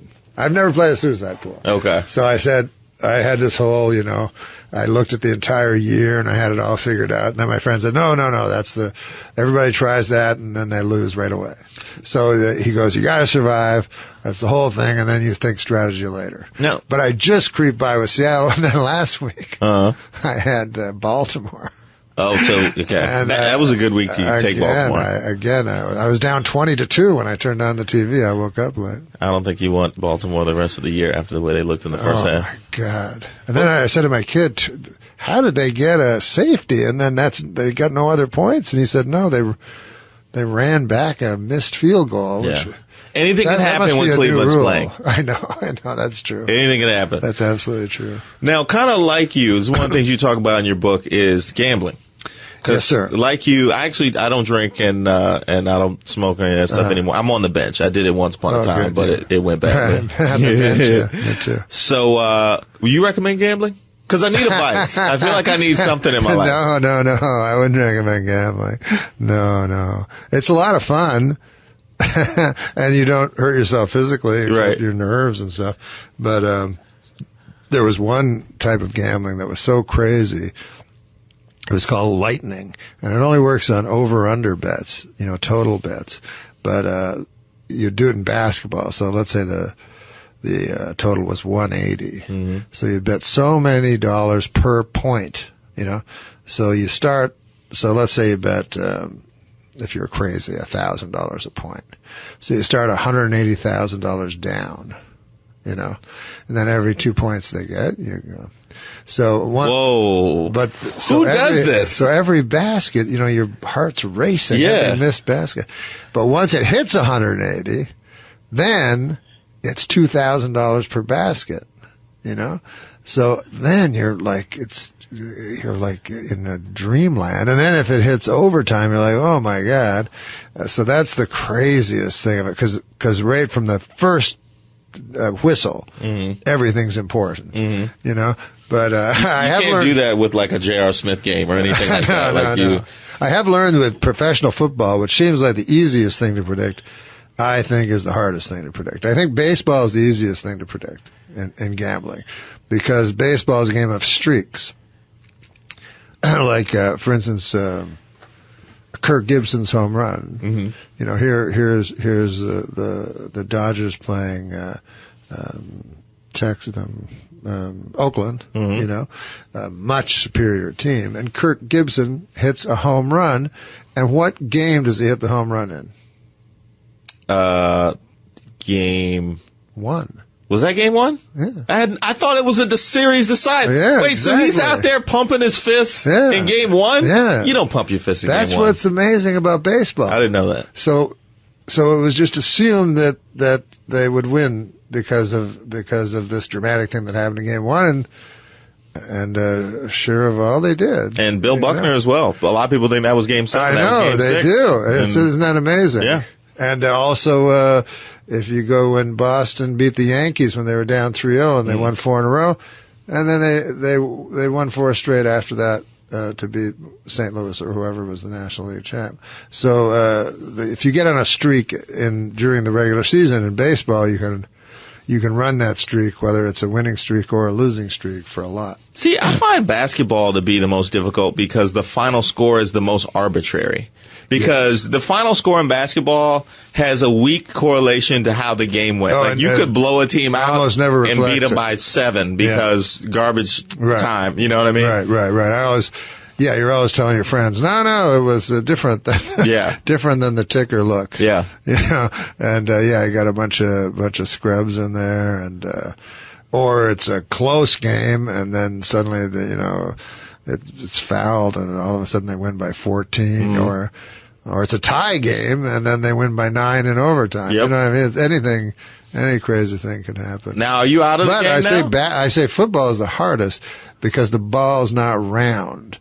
And to me, a round ball going into a round hoop or putting a round ball going into a hole is more predictable than a weird shaped ball that can do anything. Like once it bounces off a guy's chest and goes in the air, and then it's bouncing on and the weirdest thing is 20 guys jump on the ball in a big pile, dog pile. And they're squeezing each other underneath there also. Because technically, holding each other whoever, if you had a camera that looked through people, technically the guy that's on the bottom of that pile holding the ball, touching the ground, covered with human beings, is the one that possesses the ball, but he's never the one that ends up with it. No. It's the big giant guy. It's whoever has the least nerves below the waist. Exactly. In their extremities. Exactly. Which it seems like athletes have that I could never. You see a boxing and a guy takes it right below the belt and he shakes it off in a minute. Like I would be throwing up in the corner for like an hour and a half,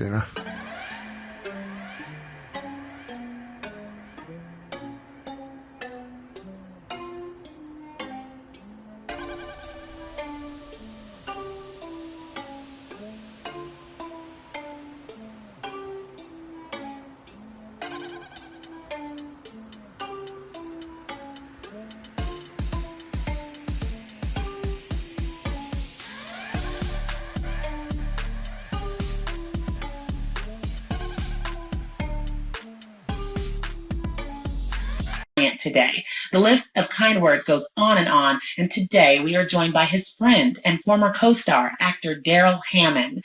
Hi, Daryl. Thanks for joining us today. Hey there. Good morning. How are you? Okay. Well, Daryl, you took to Twitter in the wake of this news, writing, "R.I.P. my dazzling friend. There was no one funnier than Norm. Hardest I ever laughed was with him. I will miss you and your friendship." So many people are talking about him and his work in the industry, but you actually knew him personally. So can you tell us just a bit of what it was like being his friend?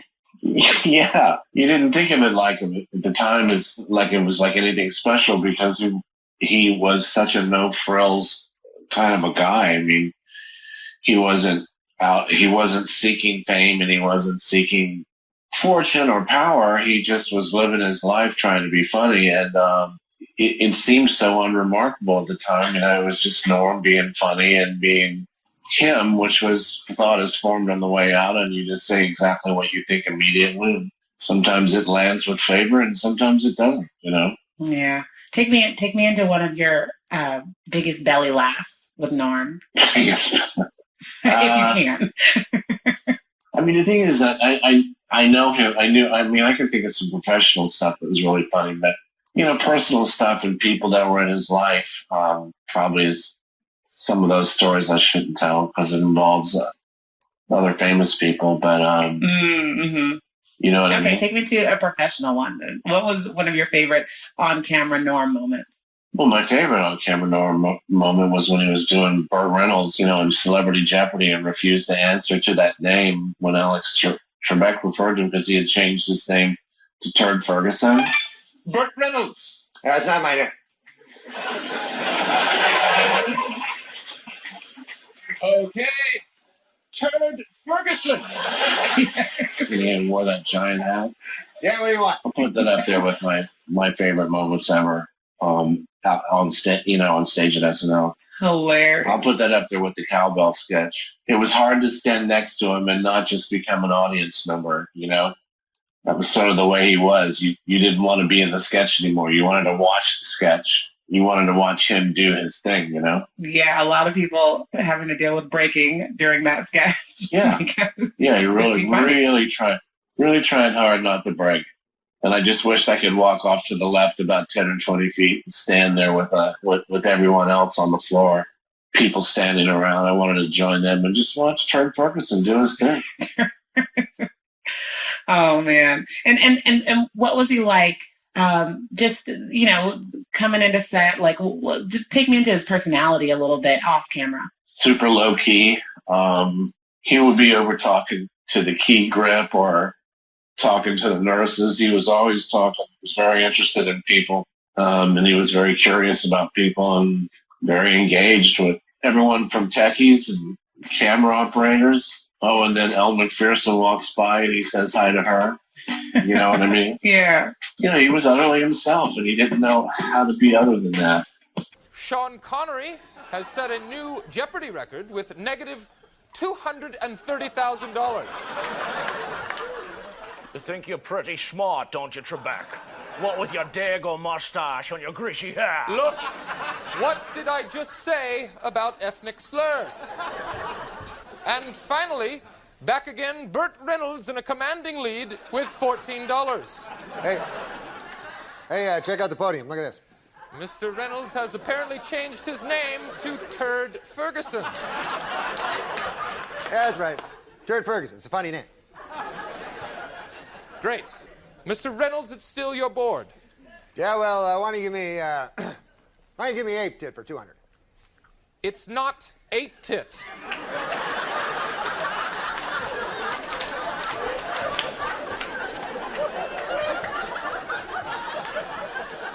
It's a petite, never mind. Yeah, I'll take the condom thing for 8,000. That's condiments. For 400. This condiment is made from mustard seed. This is the sound a doggy makes. Mr. Connery. Moo. No. Well, that's the sound your mother made last night.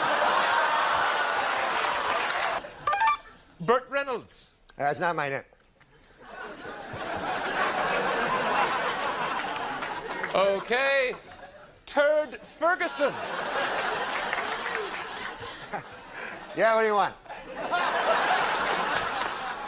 You buzzed in. No, I didn't. Yes, you did. Yeah, well, that's your opinion. Mr. Reynolds, what are you doing? Yeah, I found this backstage. Oversized hat. It's funny. No, it's not. Sure it is. It's funny. It's funny because it's bigger than a normal hat. I see that. Get back to your podium. Yeah, I see it. Go back to your podium. It's not funny. Suck it, Trebek.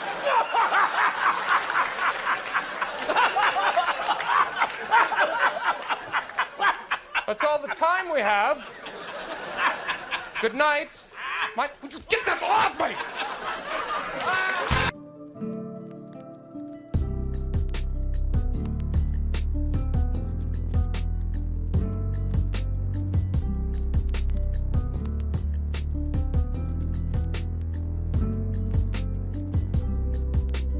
Daryl, not many people knew about Norm's battle with cancer. Did the news of his death come as a shock to you as well? Yeah. I was still seeing his name on billboards and stuff and seeing his name online. And I was even talking with him not so very long ago about doing my podcast. And I never really pursued it aggressively because it didn't seem right to have like a friend on the podcast, like someone that you hung out with and knew in a different context. Mm-hmm. I don't know. I feel like I would just like to stay friends. Wow. And it sounds like he was himself to the end. Can you just take me, you mentioned it, but can you take me into a little bit of when you last got to talk to him and just kind of spend some time, even if it was just on the phone? I think the last time I spoke with him at real length, like, the in-depth kind of conversation you would want to have with somebody, was after he took over as Colonel Sanders, which was a huge, it sounds paltry now, but it was a big job. And I loved it. And KFC replaced me with him. And so the interesting part about him was he should have been on this big victory lap. Yeah. Incredibly great job. And he was going on the air and talking to people like that the KFC should have replaced me because I was the best one. I mean, he was more concerned. You can't fake that. Like concern for your brother or, more than yourself. You can't fake that stuff. He was saying that to them, and everyone was like, yeah, I got to take the job. It's a great job. But he was better. And, Wow. Right? Like, he's like, that's great. Yeah, it's like, I kind of feel bad about it because he's much better at this than me. And none of this makes any sense to me at all. And the truth is, he was a great Colonel Sanders,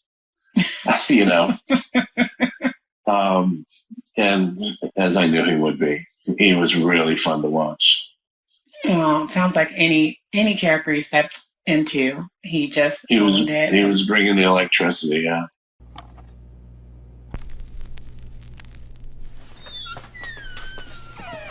Howdy, folks. It's me, Colonel Sanders.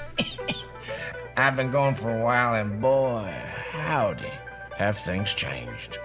Nowadays, you got your International Space Station, your double-sided tape, your cargo pants.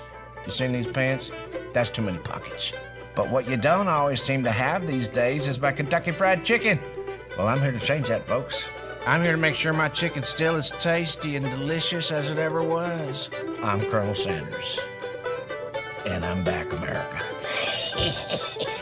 I'm back, America! It's still finger-licking good.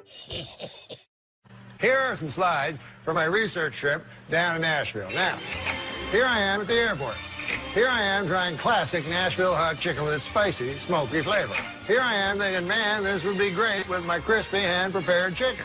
Here I am writing down the recipe. And here I am with KFC's new Nashville hot chicken. Straight from Nashville for a limited time only.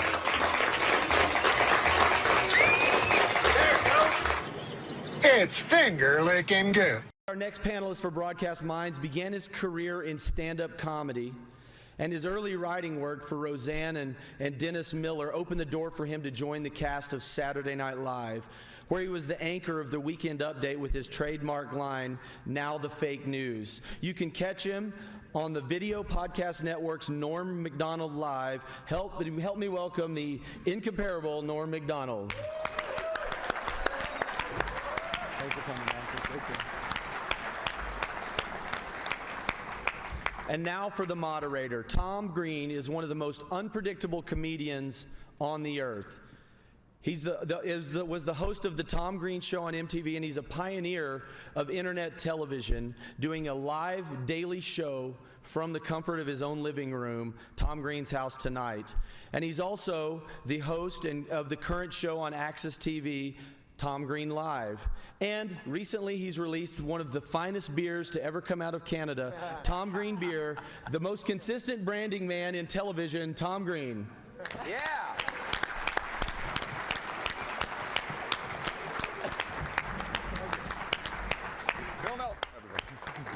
Hey, how are you, Norm? Hey, Callie, how are you? Chris? Hey, how's everyone doing? Welcome to the Broadcast Minds panel. You guys ready to have a good time tonight? Oh, no, it's this morning. It's morning. It's morning now, is it? Oh, my God, we had a good night. The night hasn't ended yet. We've been partying it up all night, right, guys? True. Yeah, this is... I'll tell you something, that Crazy Girls, that's truth in advertising. Oh, yeah.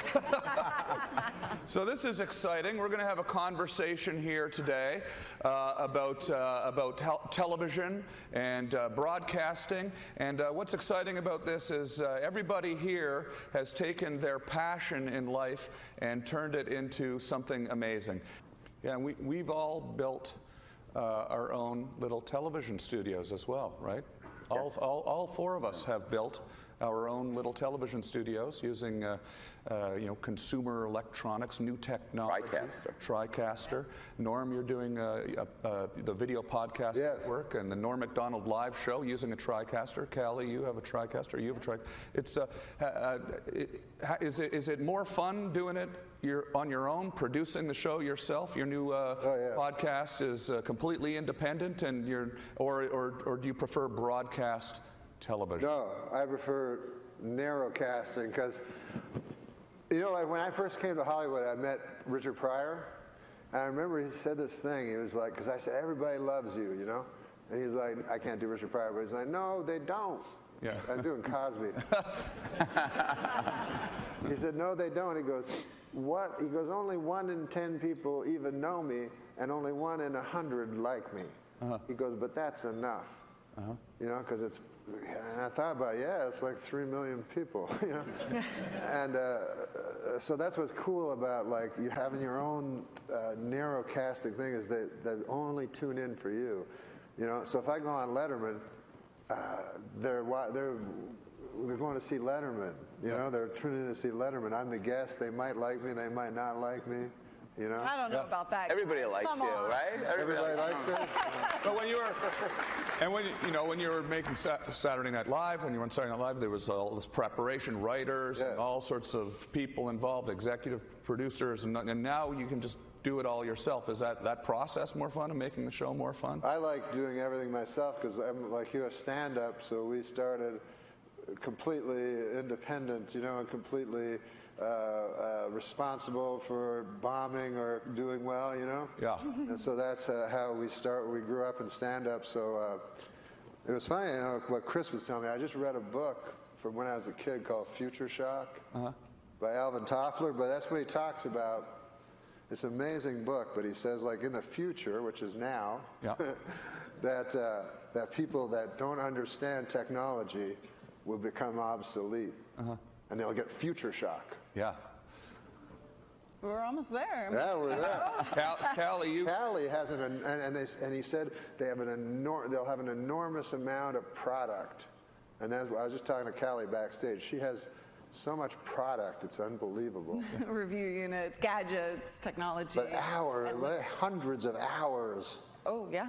I've been doing it for about 8 years. So you've now built a large facility in Dallas. Yeah, as Philip said, we started out really in a bedroom in a house, like a lot of YouTubers or online content people.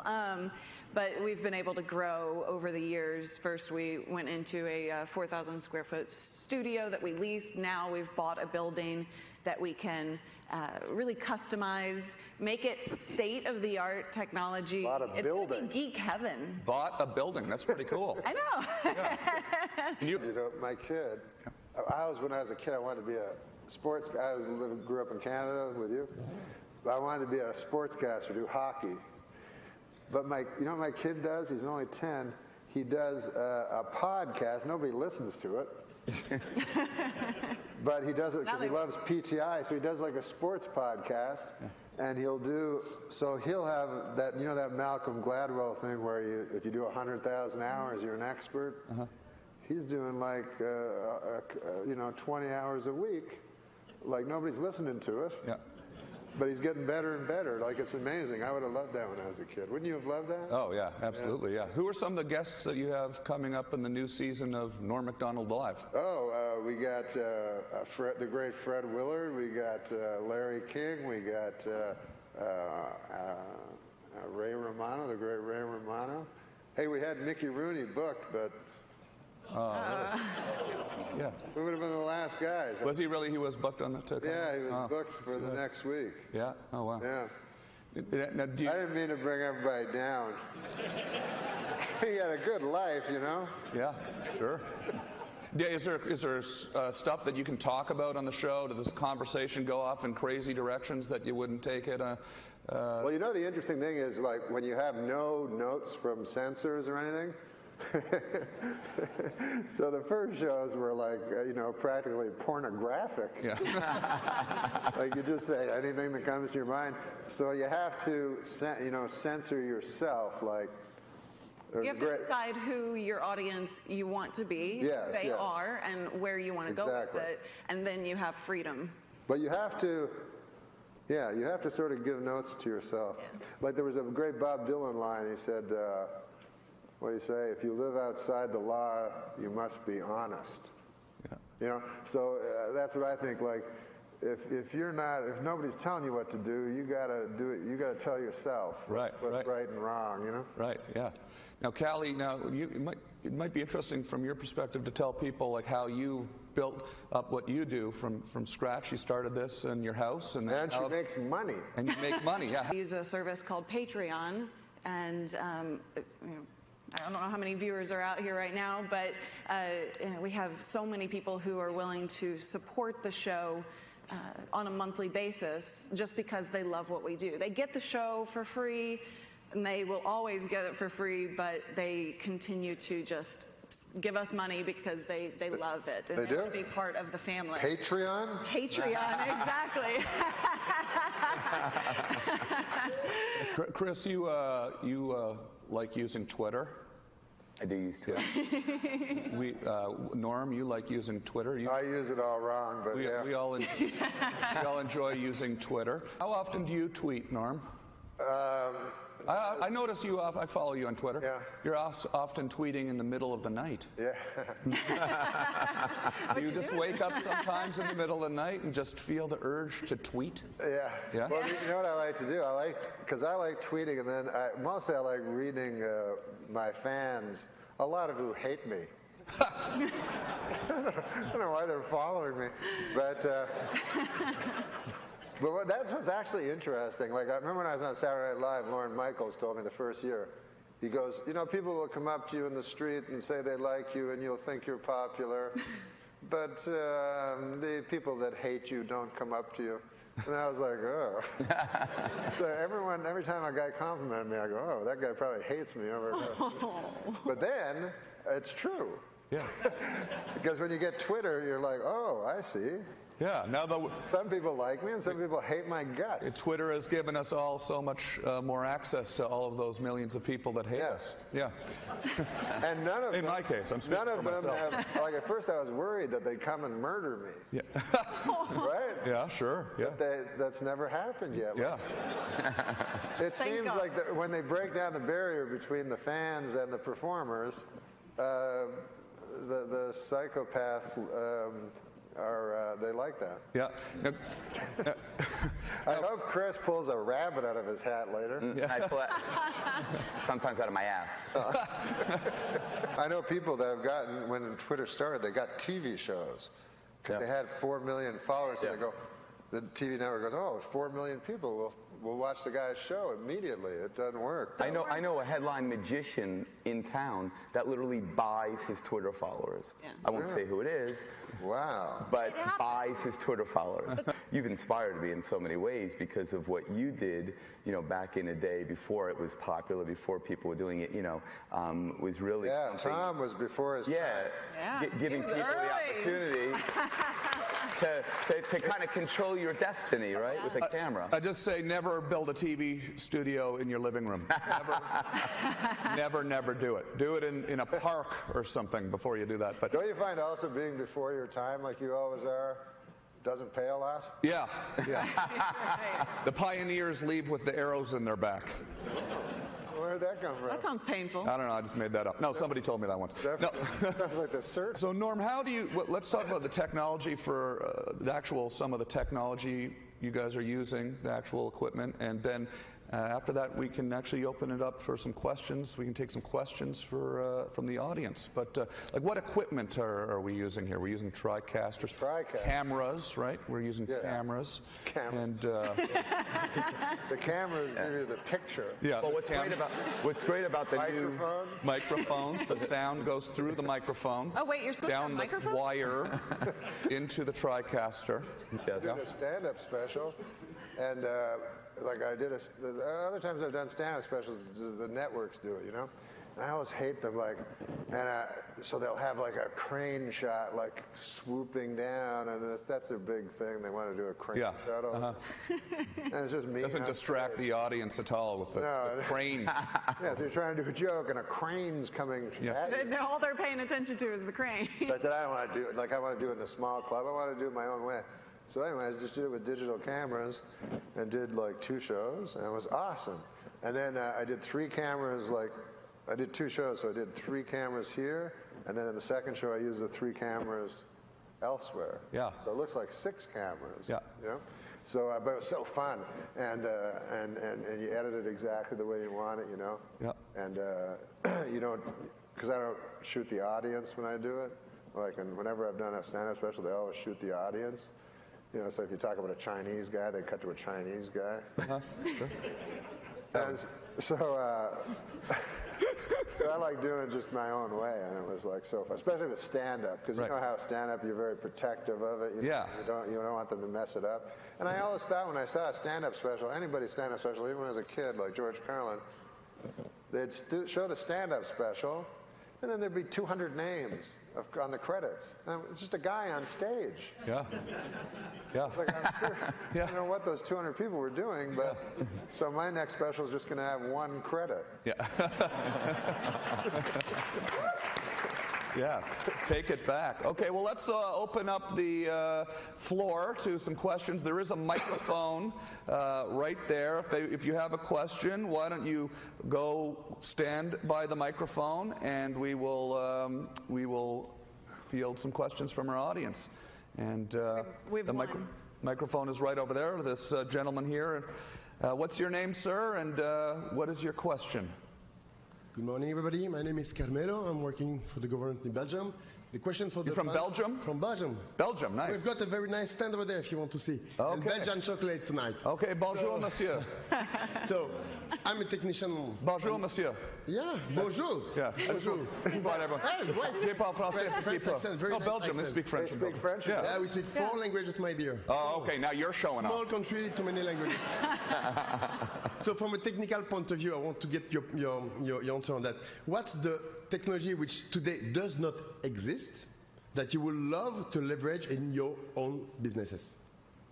I know it's a tricky question. Time travel.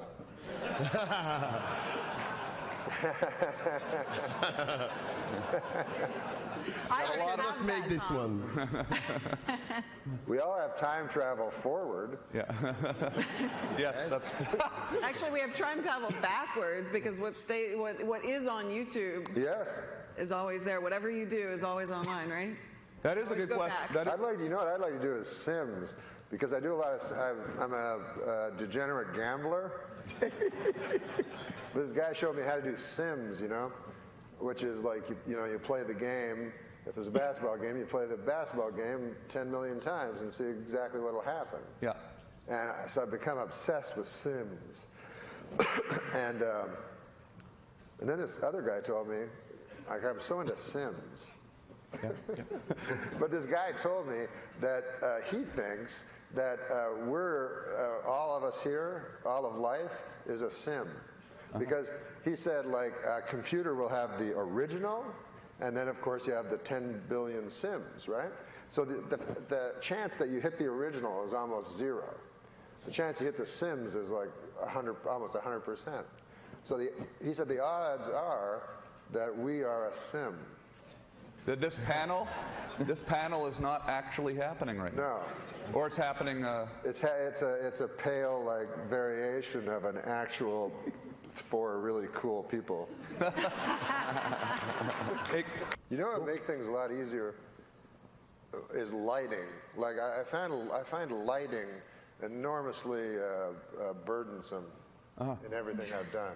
You know what I mean? Yeah. Everything about video is burdensome. Yeah. Production. But if there was, like, some of these cameras need less lighting now. Oh, yeah, yeah. And I wish they'd come to a day when there was no lighting necessary, because... That's radio. A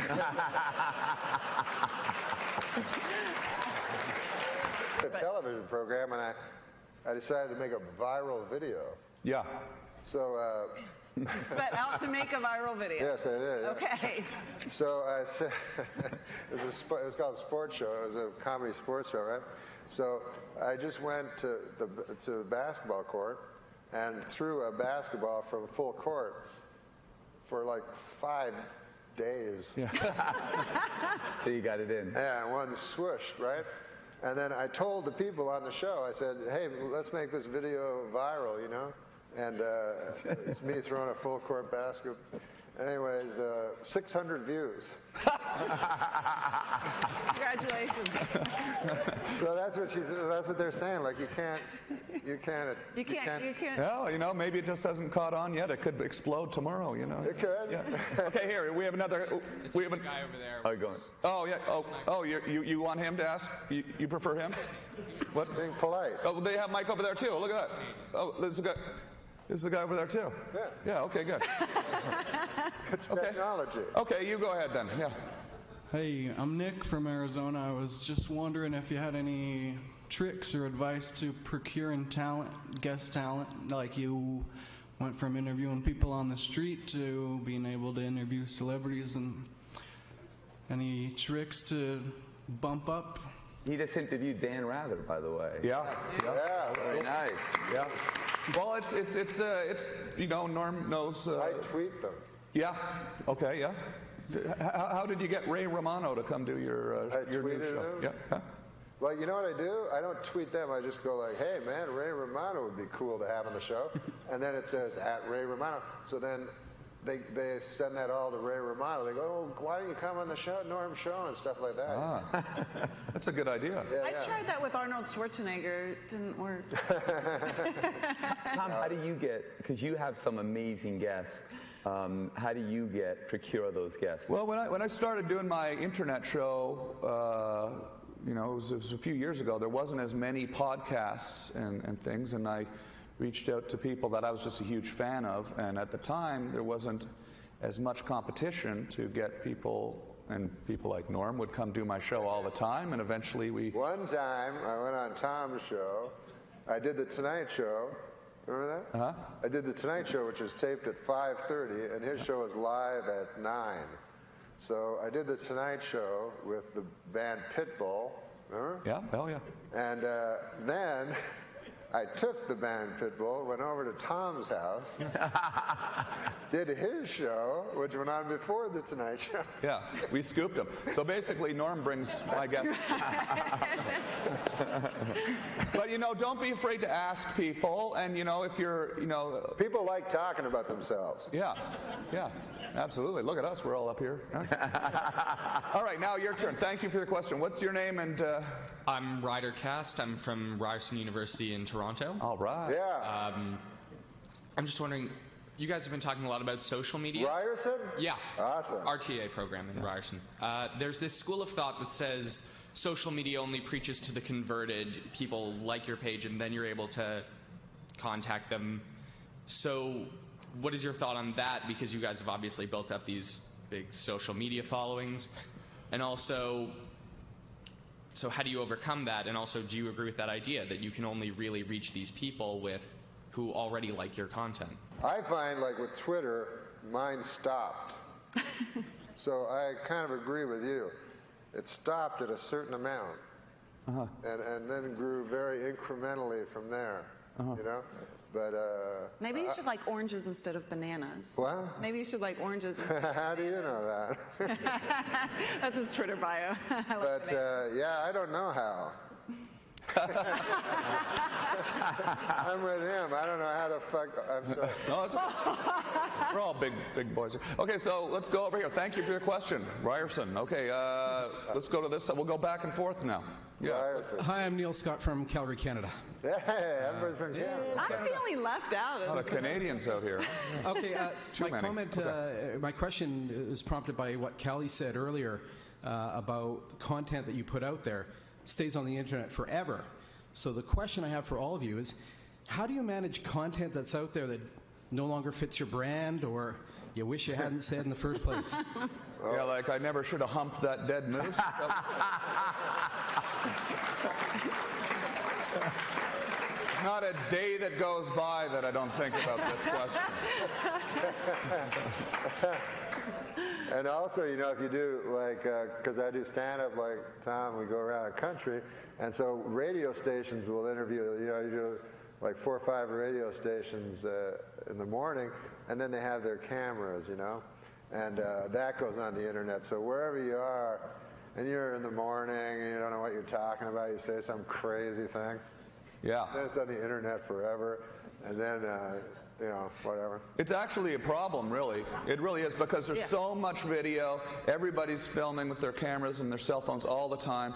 It ends up really kind of watering down what you want people to actually see. And when they search, you know, they don't know where to look. So, you know, you have to sort of learn. On the other hand, when I go on the internet and look on YouTube and stuff, like for somebody that I like, I want to see everything. So, you know what I mean? I want to see the bad stuff and the cool stuff, like, because I get addicted to YouTube, you know what I mean? Like, I'll watch and I'll go, I got to remember that motherfucker over there, like, on those. But, you know, they got that side thing, I go there next, and I watch that for 10 minutes, and I'm over there, and then it's 5 in the morning, and I start tweeting. Chris, what's the YouTube videos that got the highest views for you? I think for me, it was the Walk on Water. I think it has like 50 million, and then collectively there's over 250 million views. But yeah, I mean, it's just an interesting world that we live in, and it's you know, there's a lot of. Jesus walked on water, not one hit. We have time for a few more questions, so let's go ahead with your question. Let's see if we can get these last 3 people in before we run out of time. Okay, hi, my name is Jennifer Dines, and I work at a public access station in Portland, Oregon. And so, nice. Thank you. What we need to do is get people to create their own content and encourage them to come up with their ideas and then see them through to the end.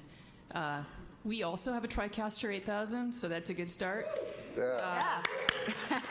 But no matter how much technology we have, if their content sucks, no one's going to watch it.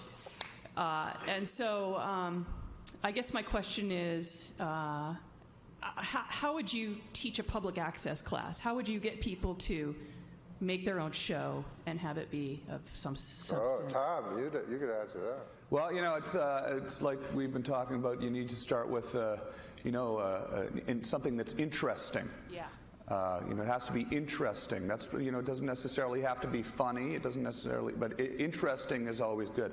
I would say start by humping a dead moose. We've already done that. But we've even had the naked guy, and you know, just didn't. Oh, this sounds like a good show. That's my kind of show. But you know, just people will have to just think of something that people are going to want to watch, and you know, that's what I'd say. What do you guys think?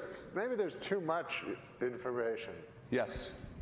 Maybe there's too much stuff already. Maybe there's enough. Maybe we can stop. Yeah. So stop all. So no, the answer is do nothing. Then, yeah, that would be the yeah. Okay, thank you.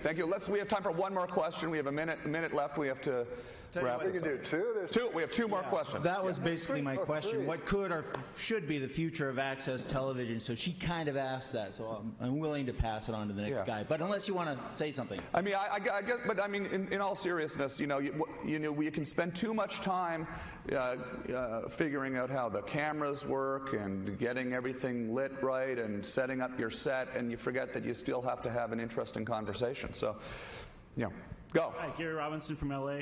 I was wondering how you utilize the live streaming abilities of the TriCaster to interact with the audience, or do you mainly use it for podcasting and post-based stuff? How do you guys? I mean, really, you can use the TriCaster in so many different applications. You know, I've used it to have, you know, to roll in content, to have people participate that are at home on their computer. You know, you can. It's really endless what you can do with that thing. The virtual sets, just so many ways. Pre-tape, live. Your show's live, right, Norm? Yes, it is. I'd like to get what's a virtual set? Virtual set is basically a green screen that you can have. You can create one from scratch, or you can use. No, I understand green screen. Yeah. Then what you did with the news. Yeah. Exactly. Yeah. Okay. Well, we are out of time, but let's take our one last question, and we cannot do the question. Let's not take your question. You can come ask your question to us right over here personally after the show. Thank you very much, everybody, for being part of the panel. Thank you, Chris Angel, Callie Lewis, Norm MacDonald. And thank you. And make sure you check out Tom Green's show at the Hard Rock, Chris Angel at the Luxor, and everybody else online. Thank you guys. We appreciate you guys being here. Awesome job.